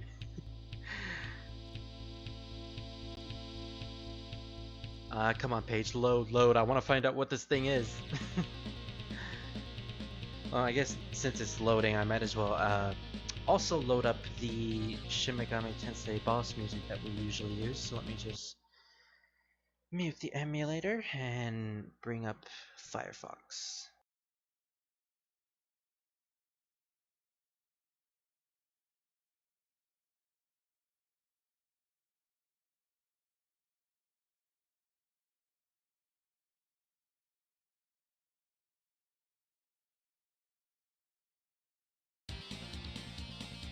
Wow, my computer's being really glitchy these days. Well, nothing I really do about that, so let me look at the wiki page of this thing. And wow, does it have like the official artwork? It has like 7 noses. It has 1, 2, 3, 4, 5, 6, and then 6 on the other side. That's 12 nostrils. Okay, I need to see what this thing is. Aladdin. Or Ladon. I think it's supposed to be pronounced Ladon. Ladon was the serpent-like dragon who was twisted and twined in a tree of the golden apples in Greek mythology. Interesting, so this thing has an affiliation with golden apples, which, if I remember reading on the wiki, this is how we're actually going to get the golden apple. Hercules had to defeat it in order to accomplish one of his 12 labors. So Ladon was actually part of one of his labors. Interesting. Okay, well at least this makes sense. We're getting the golden apple from the demon who technically got twisted on a tree of golden apples. I like that, Shin Megami Tensei, I definitely like that. But the problem is we also don't have any of our demons out, so if this is also a pretty random boss battle. We just walk into a room and suddenly a boss. Alright, well, Snow, you use your gun. Maybe we can charm it. And in the meantime, Malgrim, you summon Atlus. On defense. Nope, we didn't charm it, unfortunately. Atlas took 93 damage. Okay, well, oh, thankfully, it doesn't do too much damage to us. Gross, I know, right? That is a ball of flesh with a mouth. It basically is. As soon as I saw its nose, I don't know why, but I had the weird feeling to just call it Snuffleupagus. I have no idea why I got that feeling, but alright, that's it. This thing's new nickname is Snuffleupagus. I don't even remember where that came from. I think it was like a children's show or something. I don't know. My memory is just so My memory's just so skewered right now. Guns. Should we summon Oncot? I think... Yeah, let's summon him. He's the one who has the Tarukaja after all. Hopefully that summons behind Magrum, not in front of him, because... Yeah, okay. Oh no, wait. No, it did! Damn it. That means Magrum's physical attacks are gonna be lowered a bit. And this thing actually does do quite a bit of damage. Hopefully it doesn't have a Tarukaja, or else we'd be pretty screwed. But thanks to Atlus and his Sukukaja, that'll basically be raising our evasion and accuracy, so that's definitely a plus.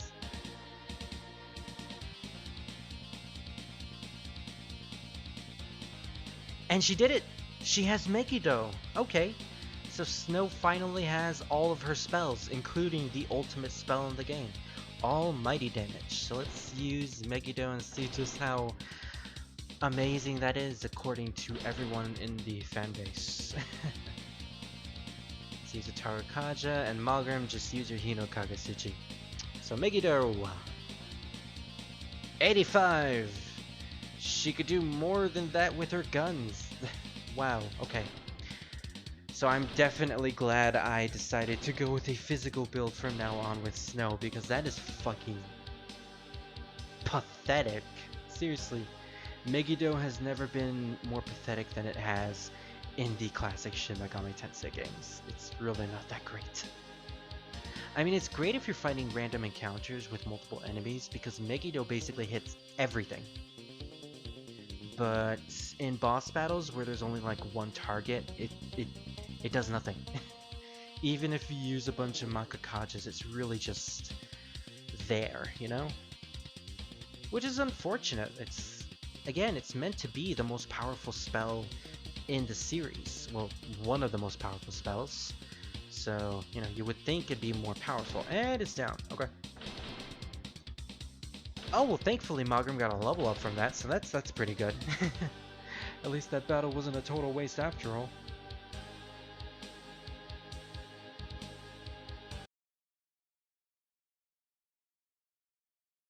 Okay, and there we go. Now we can continue with this. We got one more point. Well, I'm thinking of either putting it into strength or to speed. If I put it into speed, he'll have 30 speed, and that's pretty good. Although strength. Okay, let's see what we actually get from that. It does raise his gun accuracy. What about speed? That also raises evasion. I think I'll go with strength for now. Thankfully, Megiddo gets a massive buff in the later games. Oh hell yeah! Especially since it gets its upgraded versions, Megiddola and Megiddoleon. Wasn't there also another version of the Megiddo spell in Devil Survivor? I think it was something that Lucifer uses in that game. I think it was like Megiddodyne or something. I remember it being like the most bullshit thing ever, and I accidentally stepped on a poison trap. Oops. And don't care anymore. let's just get out of here. Well, before we do that, let's return our demons, because we don't really need these guys out at the moment. And thankfully they weren't poisoned by that poison trap floor. And let us open up the FAQ again, because I lost the map. But yeah, from defeating that boss, we actually got the golden apple, which again, considering that demons' mythological origins have tie-ins with the golden apple, that's actually pretty cool that, you know, we had to fight that particular demon to get it. So, you know, pretty cool on Atlus to do something like that.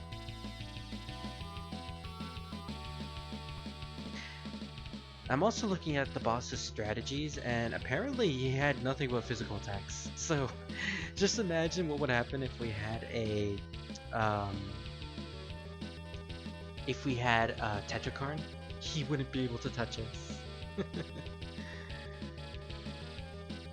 After defeating Landon, you'll see a treasure chest. Yeah, we got the golden apple.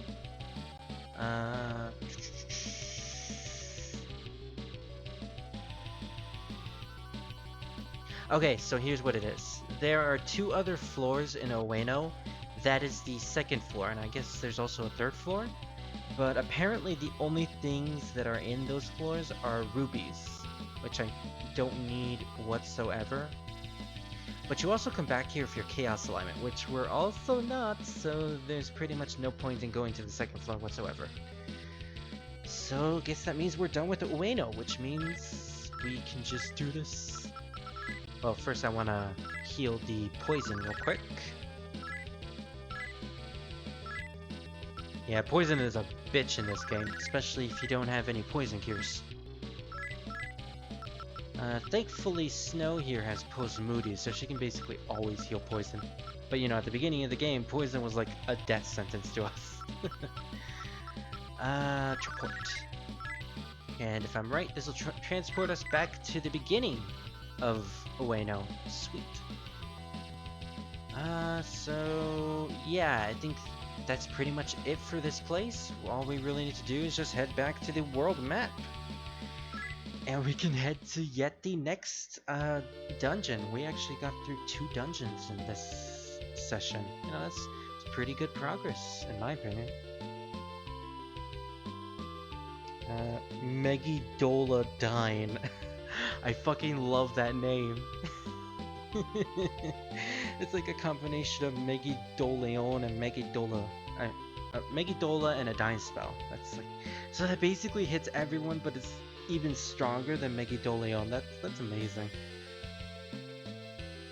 And it is the most bullshit spell in the game, because not only does it hit your whole party, but it gets stronger with every use?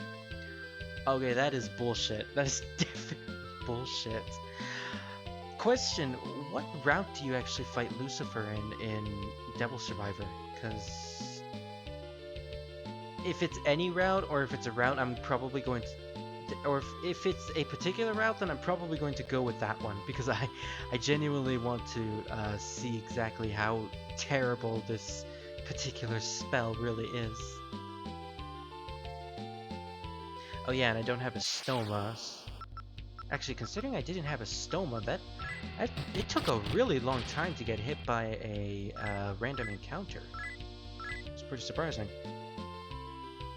Alrighty, so what is the next location that we need to head to? On the city map, head southeast from Ueno, which is where we are, until you come to a red building surrounded by... Oh, well, this I guess that's the red building that we're supposed to go to. Oh, well, I'm not gonna fight the guides, so let's go down there. Something tells me that this is going to be exactly like the last red building that we went through. Which means we're probably gonna have another 4-door gem that might lead to another optional boss battle that we're not supposed to fight at this point. So let's see.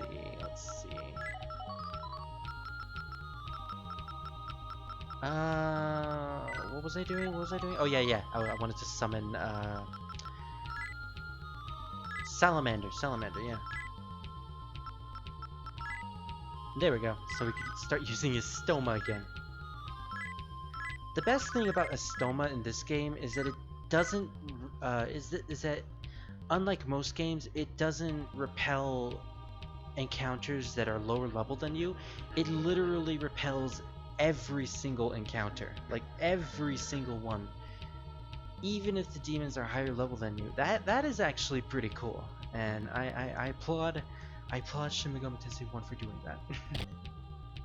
Especially since most of the dungeons in this game are pretty long and bare bone. Oh, was there a place that I missed? Oh, apparently there was. You know what? We'll come back here next time. So I won't even bother trying to fight any of these particular demons right now. I mean, we did get 3 levels during the last battle with Bishop Mountain, but I kind of feel cheap doing it that way, so let's not bother. Also, yeah, I think I needed to put Stoma on again, so let me use Salamander again. There we go. We're technically in a new location, Kanda. I think this is... Yeah, we did technically pass the sea. Jinbocho. I wonder if Odaiba is in this game. And if it is, can we actually, are there any plot significant things to do there? Because if so, I wouldn't mind doing that. Nihobashi. So it doesn't seem like we can go to the west of this island, but here's the bridge. Here's the bridge that that all the people in the last few areas have been talking about, which means this probably leads to Tokyo Destinyland. But of course, it's Cerberus. So this was the dog demon that was guarding the bridge.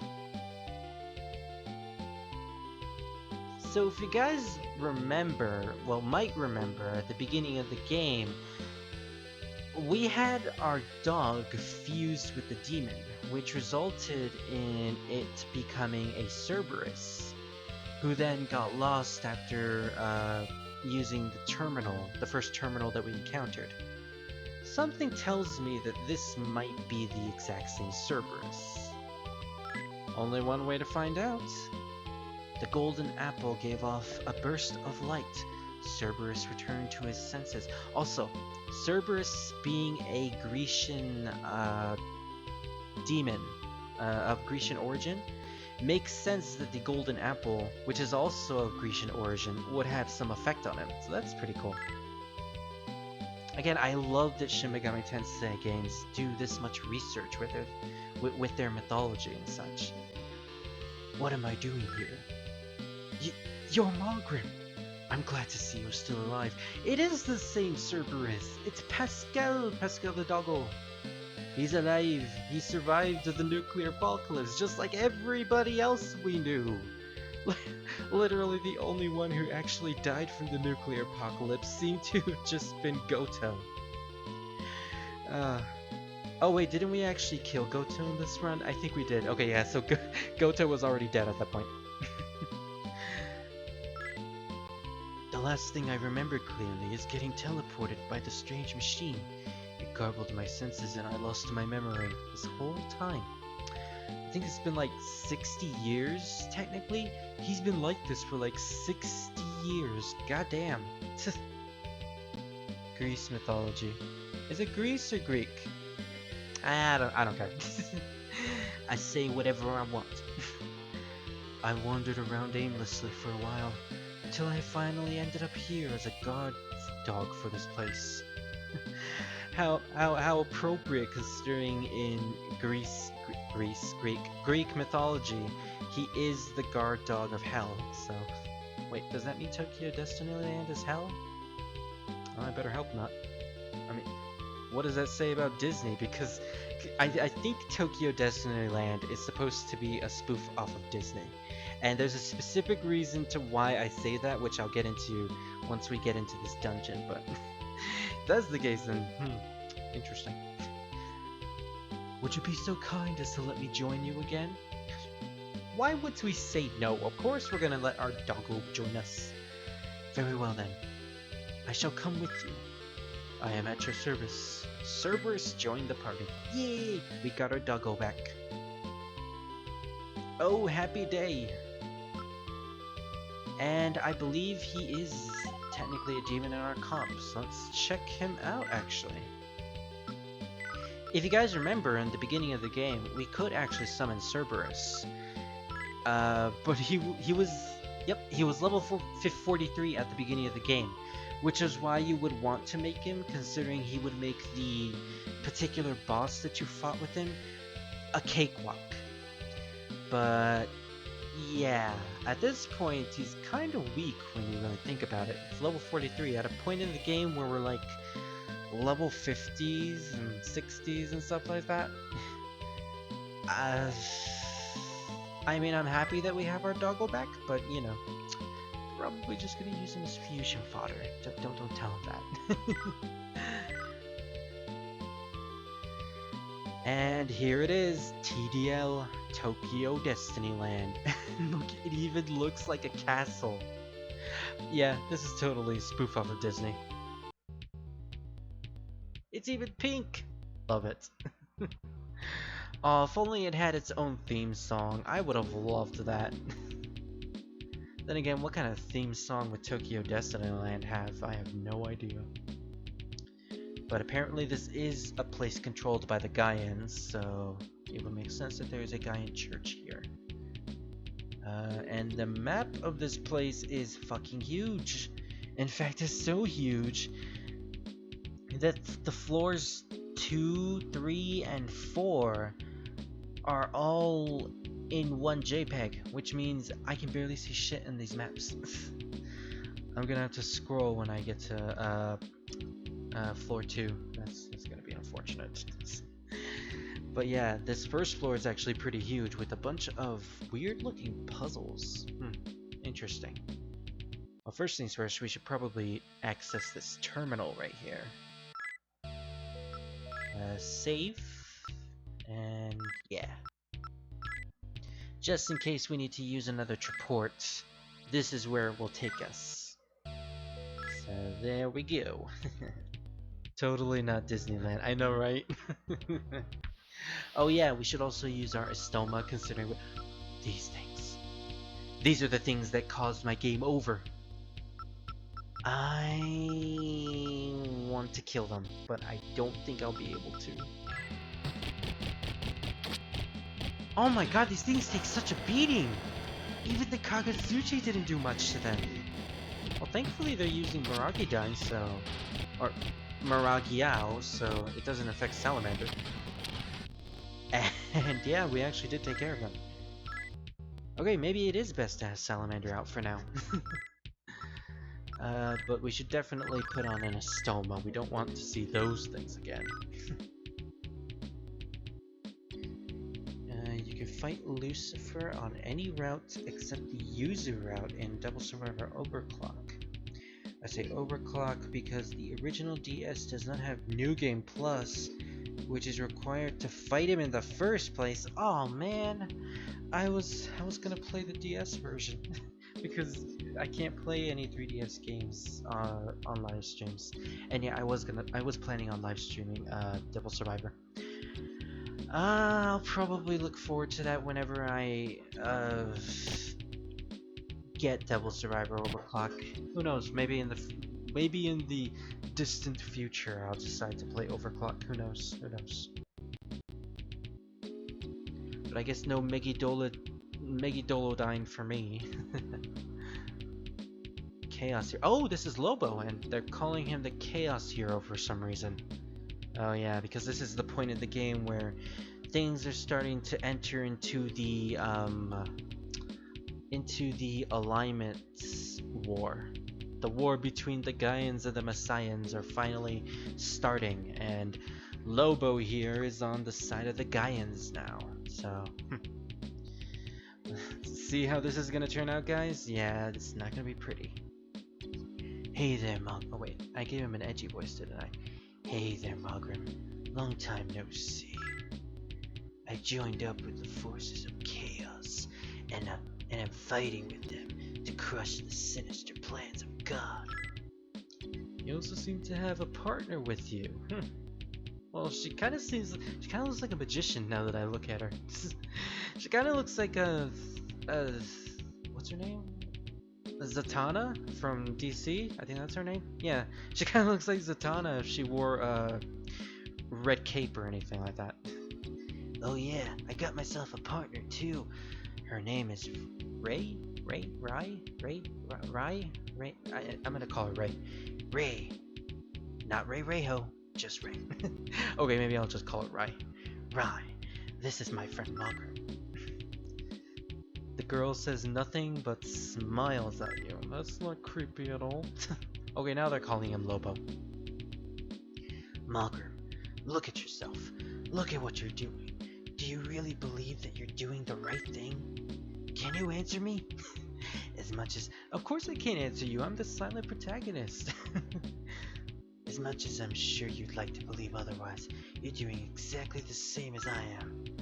Yes, my hands are bloody, but so are yours. The only thing different is that I do what I do to survive, and you say you do what you do for God. No, I take that back. You're committing travesties, but excuse it by slapping God's name on your actions, as if that will justify them. Oh, we're starting to get really deep here in ideals. This is kind of complicated here when you really think about it. And that you claim to be doing justice. It makes me sick. You're a hypocrite. Rye, stand back. I'm going to tear the sheep's clothing off of this wolf and expose him for what he truly is. Wait, really? Chaos Hero suddenly lunged at you? Are we actually fighting him this early? As I thought, you're pretty good. Alright, did we just do like a quick duel or something? I think. I don't know what's going on. But next time we meet, I won't let you off so easily. Lobo and Rye left. Well, that was random. What do you guys think? Okay, just a reminder, now that we're in Destinyland, when you come across 4 doors, remember this. Door 1 and 3 are chaos aligned, where doors 2 and 4 are law aligned. Oh, right. I remember that. I remember you mentioning that, Green Raccoon. Oh, so that explains this weird looking puzzle in the middle of the map that has like multiple different rooms that lead to that leads to the front areas. Okay, so also that's what the C plus L plus mean at the end of these hallways. Okay, well I'll definitely have to remember that. More like Scarlet Witch. And she didn't have the weird looking headpiece that looked like horns. She also didn't have the red scarlet hair. Which, by the way, long hair, red scarlet, better than the short hair. No doubt about it. I really hated the Scarlet Witch having short hair in the old X-Men cartoons. It was just... eh. Then again, I'm not a fan of short hair to begin with. Lobo has a point here. Using your god as an excuse to do wrongdoings is unforgivable. Yeah, I agree, especially when it comes to the Messiah's travesties. And especially with what's going to happen later on in the game. We're definitely going to feel pretty terrible now that we're sided with the Messiahs, but we'll save that for later. Hey Malgrim, I feel bad saying this, but that girl that's with Lobo really gives me the creeps. When I look at her, my skin crawls. I don't know, maybe it's just me. So the girl gives you the heebie-jeebies, huh? Oh wait, what? Wait, what's going on? Oh, I didn't actually look at that! Your luck is not so good, those with bad luck just die? What? I didn't even know what just happened. What the... Okay. I stepped on this tile right here and suddenly... Okay. Voice.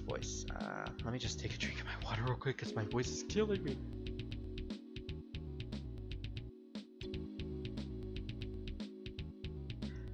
Alright. Welcome to Tokyo Destinyland. This is a place where you can test and find your destiny. How will you fare? Your luck is not so good. Those with bad luck just die. What? Dude, my luck is at like 35 or something. Let's see. 30, 35? 34! How is that not good? What, do I have to have like ultimate luck or something? Oh, that's bullshit. Alright, well, let me just... Oh, wait. Does this mean if I step on that tile again, I'll just be cursed again? Let me see. Yep, apparently I'll always just have bad luck at that spot. I don't... fly? What? Oh, what? Is Beelzebub in this game? Right. No, wait, yeah, Beelzebub is in this game as a super boss. And the fly status effect, that's something that only Beelzebub uses in later S&T games. Oh shit, we're affected by the fly stat. Oh, great. This isn't actually great. So, Mogrim literally just got turned into a fly. That's literally what this means. So, of course, this isn't gonna end well at all. Well, whatevs. Let's see. This map is really big, and unfortunately, I think I just ran into another trap. Yep, this is a trap. Welcome to Tokyo Destinyland. What are you gonna do to me now? Wait, what? Did it not affect me? Apparently it didn't. It's a place where you can test and find your destiny, how will you fare? You're a lucky one. For those with good luck, life is paradise. Okay, so there are multiple different spots on the map where you can actually test your luck. And I guess if you don't have enough luck points in luck, you get affected by a status effect. If you do, then you can just continue on your merry way. Found that a little bizarre, but okay. He's small like me. Yes, he is. Yes, he is. He's pretty much just on Snow's shoulder trying to find a cure for this damn fly disease.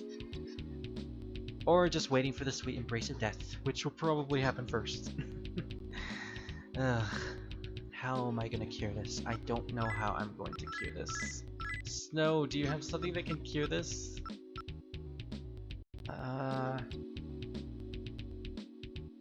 You have 3 days left to live if you don't. Wait, really? Green Raccoon, you're joking, right? Or are you actually? Or is that actually serious? Because if so, then damn, that is a good attention to detail right there. Okay, Mipatra, does that work? No. Posmudi. No. Well, that's it. Yeah, apparently we can't cure that. Well, thankful. Where? That made the teleportation sound effect. Where did that? Did it warp me? Did it? What's? Oh no! Because I'm a fly, I can't use my comp. Well, it makes sense, but god damn it! Oh man, this is terrible. This is absolutely terrible. I don't even know where I am. I'm a fly. I don't even. Okay, let's see. I'm guessing I'm on the right side of the map, which means I am on the far right, actually. Huh. D2, that must have been the teleporter that I took. Yep, D2, D1. Okay, so I know where I am technically on the FAQ map. So if I follow this, I may be able to figure out exactly where I'm supposed to go. Okay, CS2, what is that? Oh, core shield. Or not, it's a Gorgon, okay. Oh, this is one of the things that I actually fused last time. Oh wait, actually, I was about to say, if we could have her kill Mogrim, then maybe we could just revive him and he wouldn't have the fly status effect, but nope. Apparently we just had to have this happen. Can we have another encounter? No? Okay. I guess we can't. Damn it. So I guess we're still stuck as a fly. Mogrim is tiny. No! He's tiny but adorable. He's so adorable. Oh, we got the core shield, so that's good. Guess I'm just gonna have to follow the FAQ map and the mapper that we have out at the moment. That is C1, which will transport us to C2.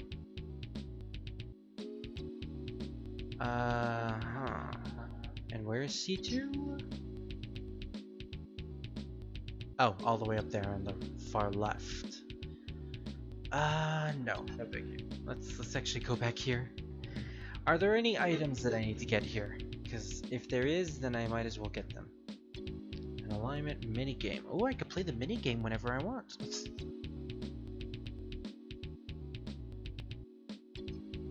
I wish they actually went that far. Okay, so you were joking, Green Raccoon. That would have been amazing. Like 3 full moon cycles, Mogram just dies like that. That would have been hilarious, you know? It would have been a kick in the nuts, but definitely would have gotten a chuckle out of me. Alright. Well, at least we can just imagine Mogram as a tiny little fly. And Snow basically just having to carry him all around. And thankfully we have Stoma up, or we'd be basically fighting all these random encounters as a fly.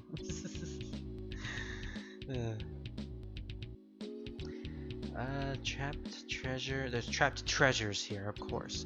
Literally no collectibles, just the traps and the alignment minigame. There's also a core shield, but who cares about a core shield? You know what? Considering we're here, we might as well take the alignment minigame that we were talking about. So let's save right here and go in.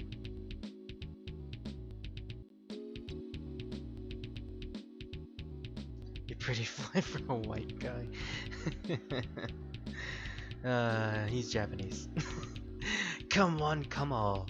You 3, young man, you there. Okay, I thought he was also counting the salamander. I mean, there is technically 3 of us. You there, young man, step right up and test your luck. Come have your destiny foretold.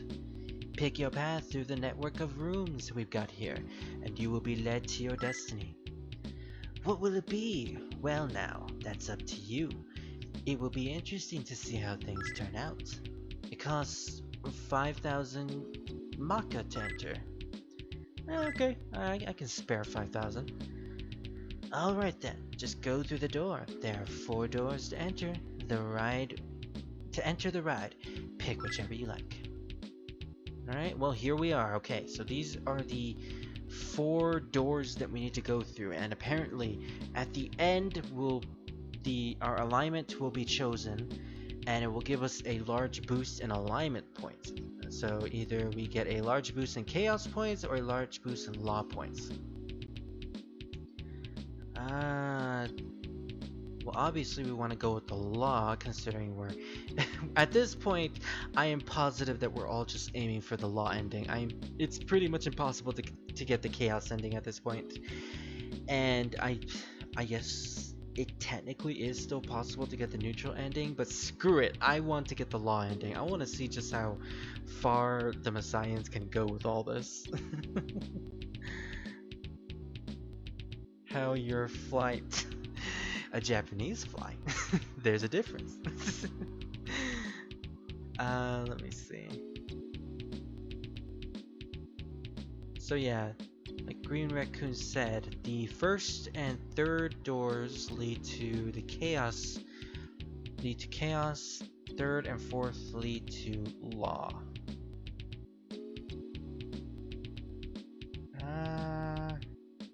So I guess we should just take 4. Fuck it.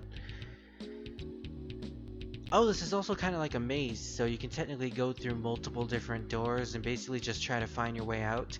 I mean, if you didn't have the map, then this would probably be pretty interesting, you know, just to see what kind of alignment you get. Also, if you didn't have mapper, this would also be pretty random, you know? But luckily, we do have the map, so we can basically just go straight. And here we are. The Basilisk. You filthy minion of Oh, creepy. Oh shit, we also have to fight a boss battle? I did not expect that. Oh, well, it's a normal battle, technically. Oh, this is perfect! I can actually have Mogrim be defeated by this thing, and we can probably get rid of the fly status effect. So, Mogrim, what happens if we have you attack? I actually want to know if he attacks as a fly. Mogrim slash. The fly did 600 damage. Well, that's impressive for a fly, definitely. But no, we're gonna have you just defend. Take the damage. I mean, hopefully this thing attacks. But of course, he dodges it. Alright. Let's just... No! I didn't want to do that! Oops. I accidentally did an auto battle. No, I want the fly to die. I want the fly to die. But apparently the fly does not want to die.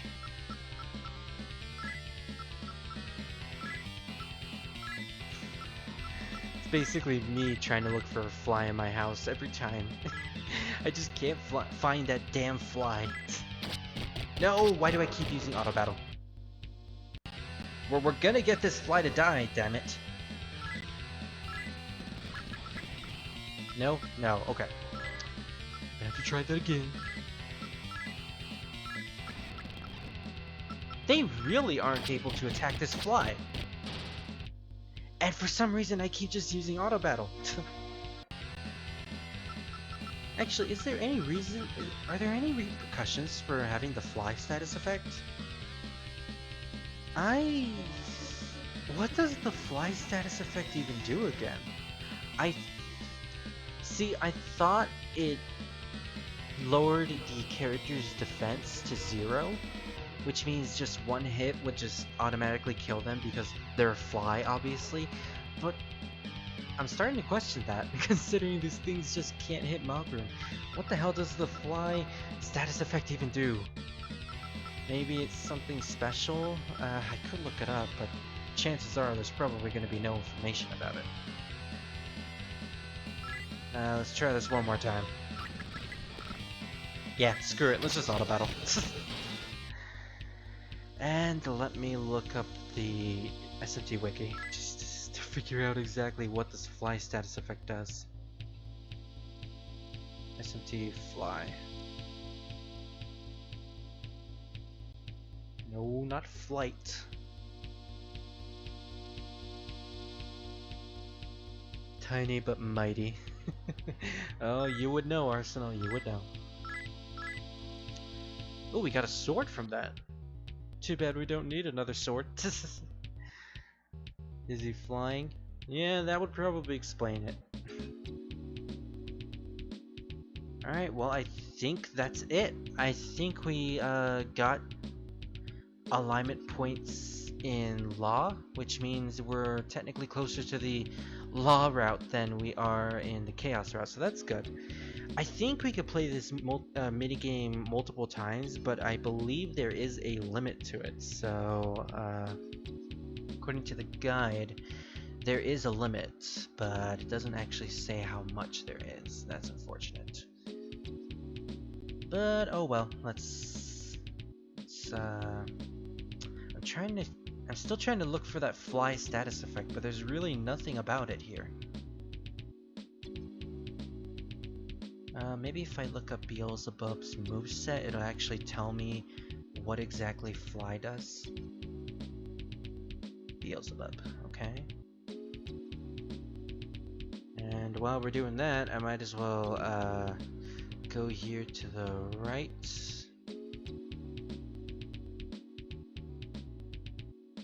Yeah, this is the direction that we're technically supposed to go to, because this is where the stairs are. Or is it? I actually have no idea which one is the stairs and which one is the teleporter.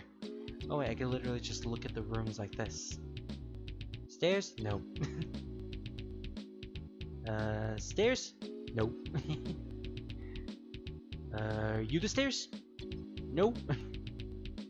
Okay, I'm starting to think the stairs aren't in this direction, so... let me just take a look at the wiki real quick.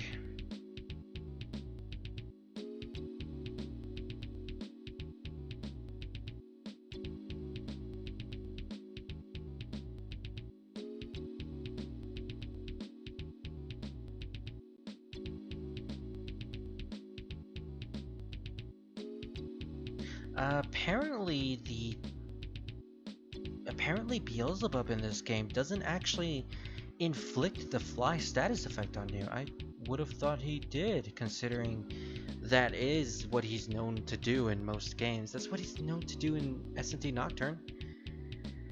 Alright, well I guess, yeah, I couldn't find anything about what the status effect actually does, so that's unfortunate. Oh well, alright, so I was completely wrong. The stairs are actually this way. A little to the south, just past these rooms, yeah. This square that's literally in front of us. We gotta get in this square, and here it is.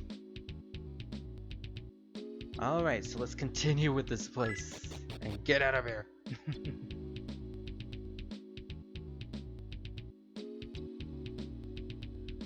Wait a sec, the room that changed your alignment should be side by side in a row. Are you sure you were in the right place? I'm pretty sure, Green Raccoon. I did take the fourth entrance, and I went completely straight. Change your alignment should be side by side in a row. Oh, you probably think I took the second way. No, I actually took the fourth entrance, which means there were no rooms to enter on the right wall. So let me just check real quick. Yeah, it is technically the Law Plus hallway that I took. So yeah, don't worry. I definitely went in the right direction. At least I hope I did. And if anything, I could just always come back here and manipulate my alignment a little bit more. And besides, we're nearing the point where the alignment meter will actually, where our alignment will actually be important, where we'll actually get locked into which alignment that we're following. So pretty soon, we'll basically, there are floor traps here, aren't there? Of course there is. Wait, we're on the third floor. I thought we were on the second floor. Oh, right. This is the part where I have to actually scroll to see where we're at. Oh, this is even worse since I don't have my comp. Third floor, okay.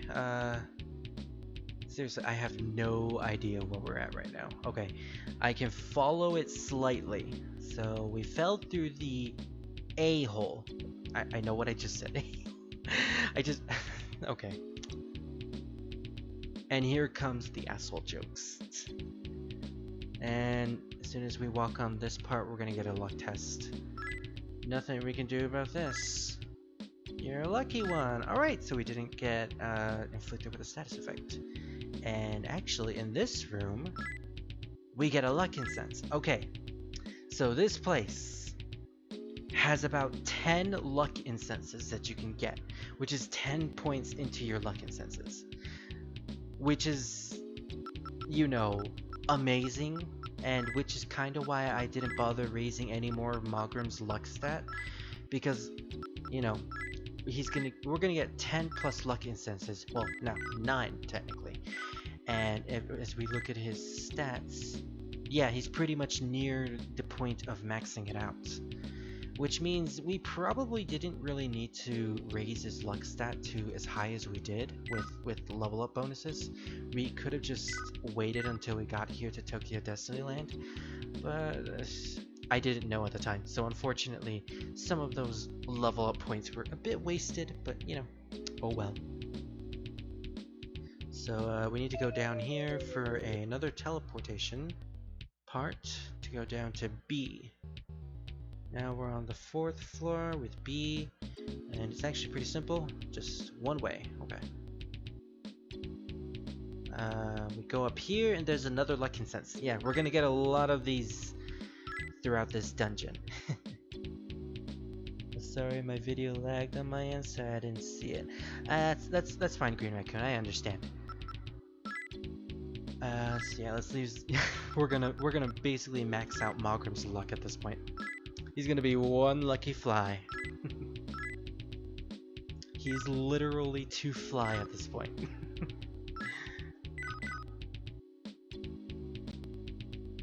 Although flies really are the most unluckiest animals in the animal kingdom. The fact that they only survive for like 3 days and then just die, it's kind of sad when you think about it. They have a pretty short lifespan. Actually, that actually brings up the question, what does have the shortest lifespan of any animal, I wonder? It's probably a bug of some sort, or maybe could technically count as some sort of fungus. I mean, do funguses live that long? I really don't know. That's an interesting question. I should probably look that up later. Oh, guag guag guag. Oh, is this the same voice? he's that's a pretty weird laugh you're doing. Whoa, I think that's how you're supposed to do it. Time to test your luck. I can't do just one. Lucky little bastard. We're lucky. Yeah. Good thing we have so much luck. So, where are we supposed to go to now? I think I lost track about where I was going. D. I think it was D. Yep, it was D. Okay. So we go to the right and we get another luck incense. And I'll use that after we get another one. Go to teleportation point E. We're at the 3rd floor now. I basically have to keep a really close eye on the FAQ page at this point, because if I don't, we'll pretty much get lost. That was E, right? Yeah. And as I was saying that, I immediately lost track about what I was doing. So now we're on F. F. There are 2 ways we can go, and one of them, actually 2 ways have a luck incense. So we go to this way first. Get the luck incense here, and then we go east all the way to this room and get yet another luck incense. Yeah, this place is just filled with so much luck. I'm so glad I went for that luck build at the beginning of the game, because now we're pretty much having max in that stat. And now we go to teleportation point G. With G, there's really only 1 point. Okay. Straightforward. H, we're gonna have to go through a luck test. Yep, hopefully. Yeah, we're pretty lucky. The only unlucky one we got was at the beginning of this dungeon, and I think that was meant to be on purpose. Which means, ugh. Still a fly? Yeah, still a fly. Still tiny. I would do the high-pitched voice, but I'm not Ryan. I can't do something like that. My voice is unfortunately forever monotoned. There's a luck incense right here. And there is also another one in this direction.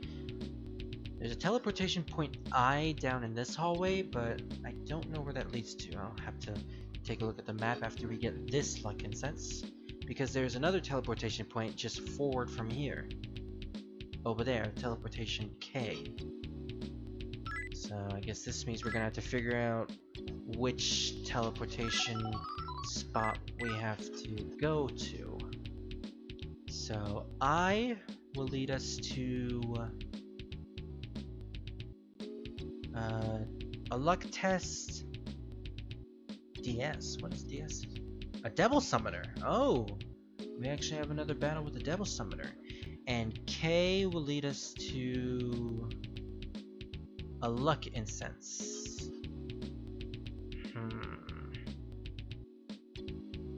H.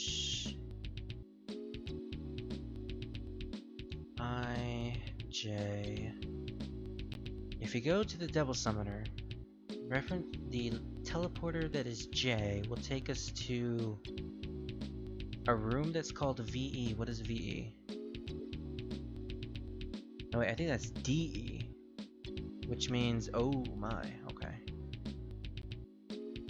That's probably not the right decision, considering that way will lead us to a boss. So I think if we want to get the luck, if we want to get all the luck incenses at this point, we're gonna have to wait.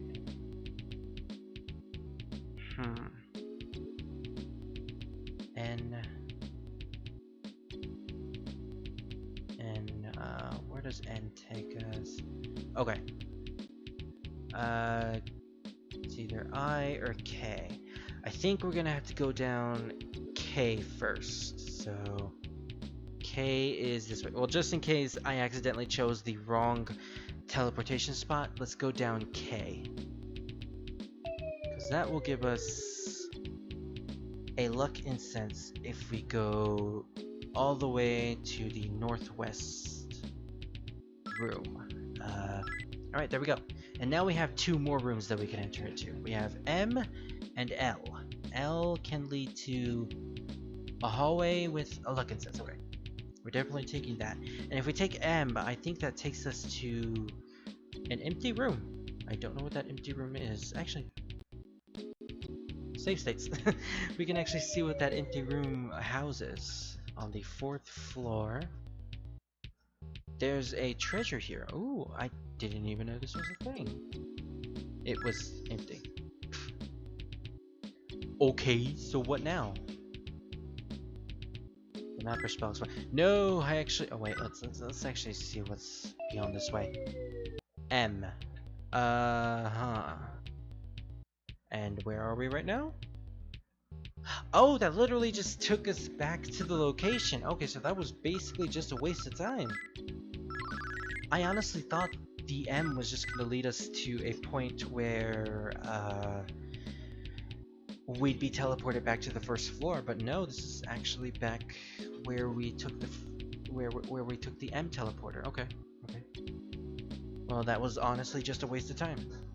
So let's take the L wait. Can we actually take the teleporters back to locations? Because if so, K, I leads to that.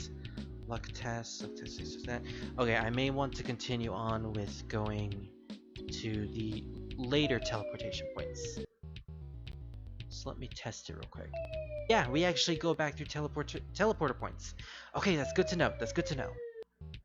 So we go to L. Oh man, just think, if you didn't have an FAQ map, this place would be literal hell. Like, you would be so lost in this place. They're definitely right about having a lot of luck to get through here. So, oh, unfortunately we can't use that because it's a new moon. So I think we took the teleporter L. So where are we now? L. Oh, right, here we are, yeah. So a luck incense is right here in this room. This is actually a pretty interesting dungeon, if I do say so myself. This is pretty original in my opinion. Well, the teleporter puzzles aren't really that original, but the way they use it is pretty interesting. I like it. And plus, you actually get rewards if you figure out the exact directions that you could go through. Could you please? No, but he technically can still wield a sword, even in fly form. And it does max damage. Imagine playing Strange Journey with no map and all its floor traps are one-way doors. Oh god. Are you talking about that mall dungeon that I saw on online? Because I saw the map of that place, and that place is fucking huge. It's almost as huge as Yabe's dimension in Apocalypse, and that place is even more terrible. I'm so looking forward to playing Strange Journey. I don't know, there's just something about dungeon crawlers that just seem so much fun to me. Okay, reference point N. So this leads to another empty room, which probably has an empty treasure chest. Oh, an onyx! It didn't actually say on the map what it was. So I guess we have an onyx, which means we now have explored all the areas. So let's go back a little bit farther. Take the L teleporter. Then we take the K teleporter down here. And now we can go through the I teleporter, which was the one that we didn't go through, which eventually leads to the boss of this place. So let's go down here. And now we actually have a Devil Summoner battle in this room right here. I don't know why. Does it actually say why? Just another Devil Summoner. Alright. Well, before we actually go in there, let's... I just realized. We can't summon any of our demons because we're in fly form. Oh, well, this is gonna be really interesting, isn't it? Oh my god, it's one of those summoners. Seriously, I hate that hair. That hair is so fucking goofy. I think this is a woman. Hey you! Yes you! This demon summoner. I really like that computer you got there. You just leave that here with me and maybe I won't kill you. I can see that you're not willing to part with it. No big deal. Then I'll just take it from you by force. Oh, she's actually summoning some pretty powerful demons off the bat. Okay, well this might actually prove to be somewhat of a challenge. But hey, if they can actually kill off Mogrim in this battle, and that'll be okay, because I can revive him with snow, and then we can start summoning our demons again, because we'll have the fly status effect off. I'm starting to think having the fly status effect on Mogrim was probably the worst thing to get at this point. Let's at least try to charm these dudes over here. And as for Mogrim, maybe we should charm as well? No, that would be stupid.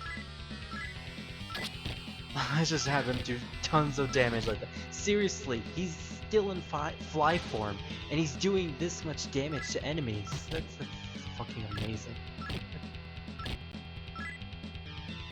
None of those... Okay, I think...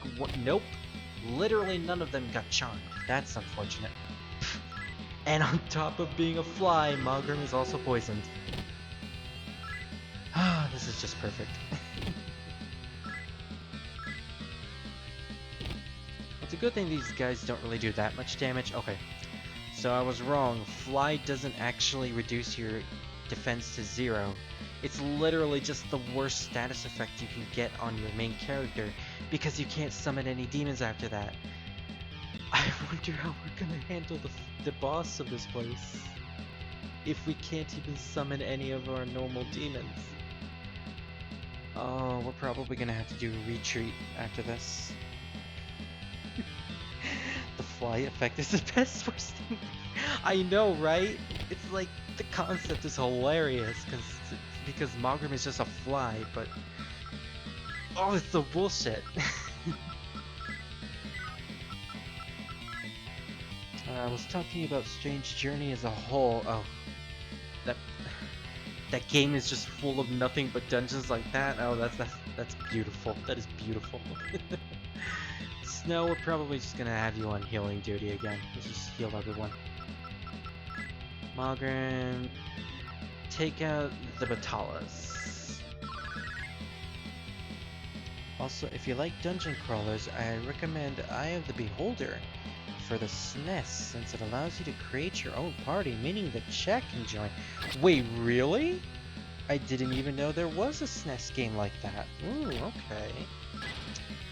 Well, I am a fan of dungeon crawling JRPGs, and you know, that might actually prove to be an interesting play, so who knows, maybe one day.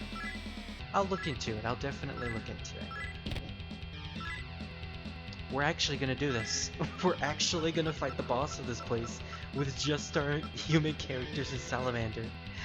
Oh, this is gonna be a sight to behold. Snow, I think you can start using your guns again. Yeah, the Kagosuchi isn't really doing that much damage to these Vitalis. Maybe they just... Yeah, 141, not really all that much. Thankfully, we did charm 2 of them, so, you know, that's good. Yeah, look at that. And, let's get rid of... Let's try to get rid of the Sanyaku. No, Sanayaka, my bad. Or actually, Snow, you should probably start healing Salamander again. Wait, why would we use Diarahan? That would just waste a bunch of MP. There we go, there we go. And we took one of them out, sweet. I'm kinda tempted to just auto-battle this. And you know what, I think I will. There we go. Perfect. Not that much experience, unfortunately, and now we have dragons. Well, isn't this just splendid? So let's see. Salamander, let's start using some spells from you.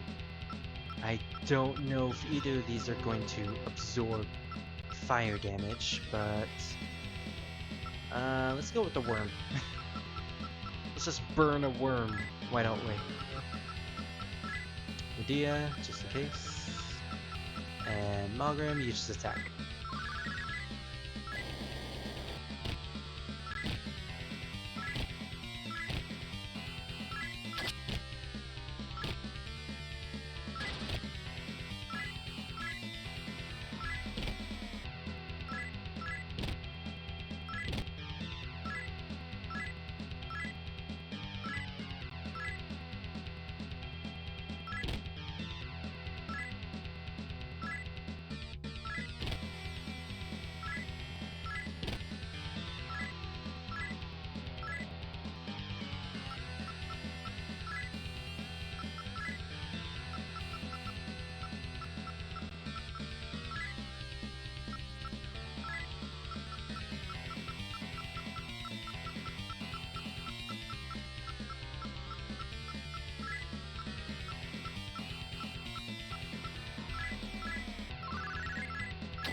Okay, that evens out the playing field a little bit, so...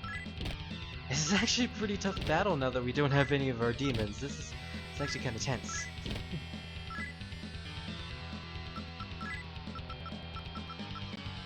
Snow, I think it's time we start using your guns. Do I want to though? Because Salamander is in a pretty bad state at the moment. Oh, I was hoping they would be charmed. That's not good. Yeah, none of them are charmed. Okay, Salamander might not survive this next onslaught. Defended. Oh! Okay, maybe he did! Phew, alright, that's good. No. No, we're gonna have to have you heal Salamander now. And Malgrim, you use your gun actually. That might take out a lot more enemies than just using the sword. We charmed him and then we killed him. Okay. He died loving us. Isn't that beautiful?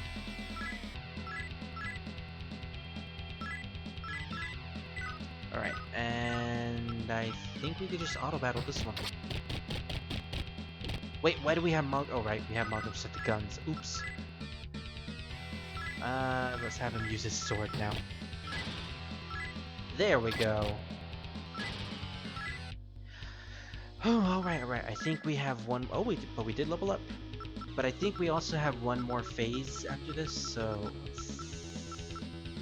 let's raise your strength again. Your strength is actually doing pretty well. Ooh, the Rakshasa and the Manticore. Okay, these might be a little more difficult as well. And Salamander is still binded, so that's not good either.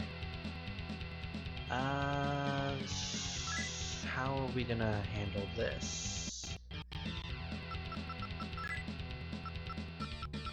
Well, I could start using Megiddo. Actually, I wonder if Megiddo could do something in this battle. Let's try that. Considering there's so many enemies, let's try something different, you know? And I want to charm some of you just because. If it's possible, at least. It's better than the guns, at least. And it only hit one group, unfortunately. But hey, we did charm 2 of the Manticore, 3 of the Manticore. All 4 of them, okay. So that at least helps us a little bit. Actually, that does help us a lot.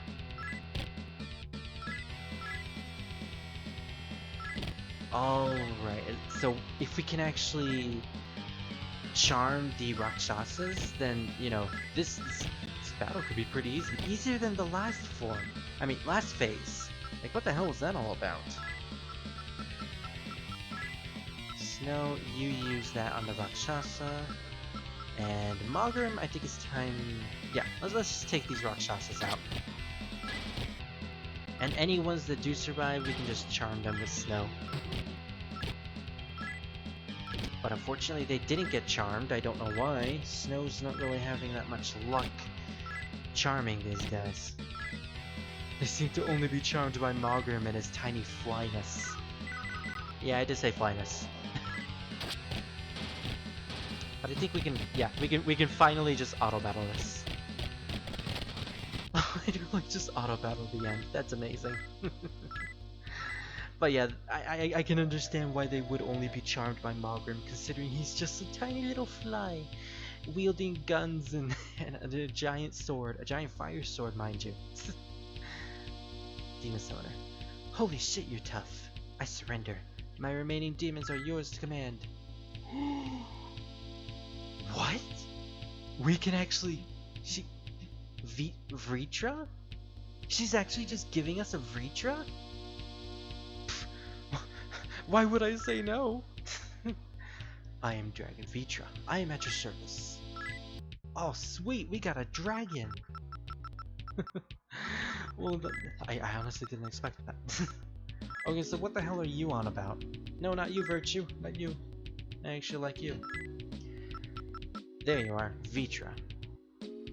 Level 56. Of course, it would be Chaos Alignment. So unfortunately, we can't even use this thing. Ugh. Which is kind of unfortunate because he has a lot of HP. And some pretty good physical attacks, you know? And his physical attack stat isn't bad either, 29. Ah, that's such a shame. But you know what? He could probably just be used as really great fusion fodder. But, unfortunately, it's getting pretty late. Ooh, it's like 9 where I am. So I think I'm gonna have to cut this stream pretty short. Well, is it really short? Because we did technically go through like 2 different dungeons at this point. Well, I'd say we did a lot today, you know? And we did make a lot more new demons. We're pretty much near the end of the game at this point with our end game party. We pretty much have 2 demons that are basically going to be stuck in our party for the rest of the game. The Atlus and I believe the...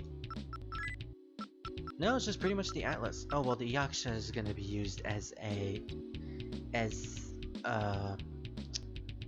support, just in case one of our demons die in the battlefield. But yeah, Atlus is going to be used as basically one of our endgame demons, and that's pretty much great, you know?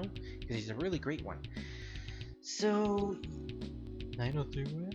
Holy shit, green raccoons! That's the exact same time as mine! You know what, we probably live in the same time zones or something.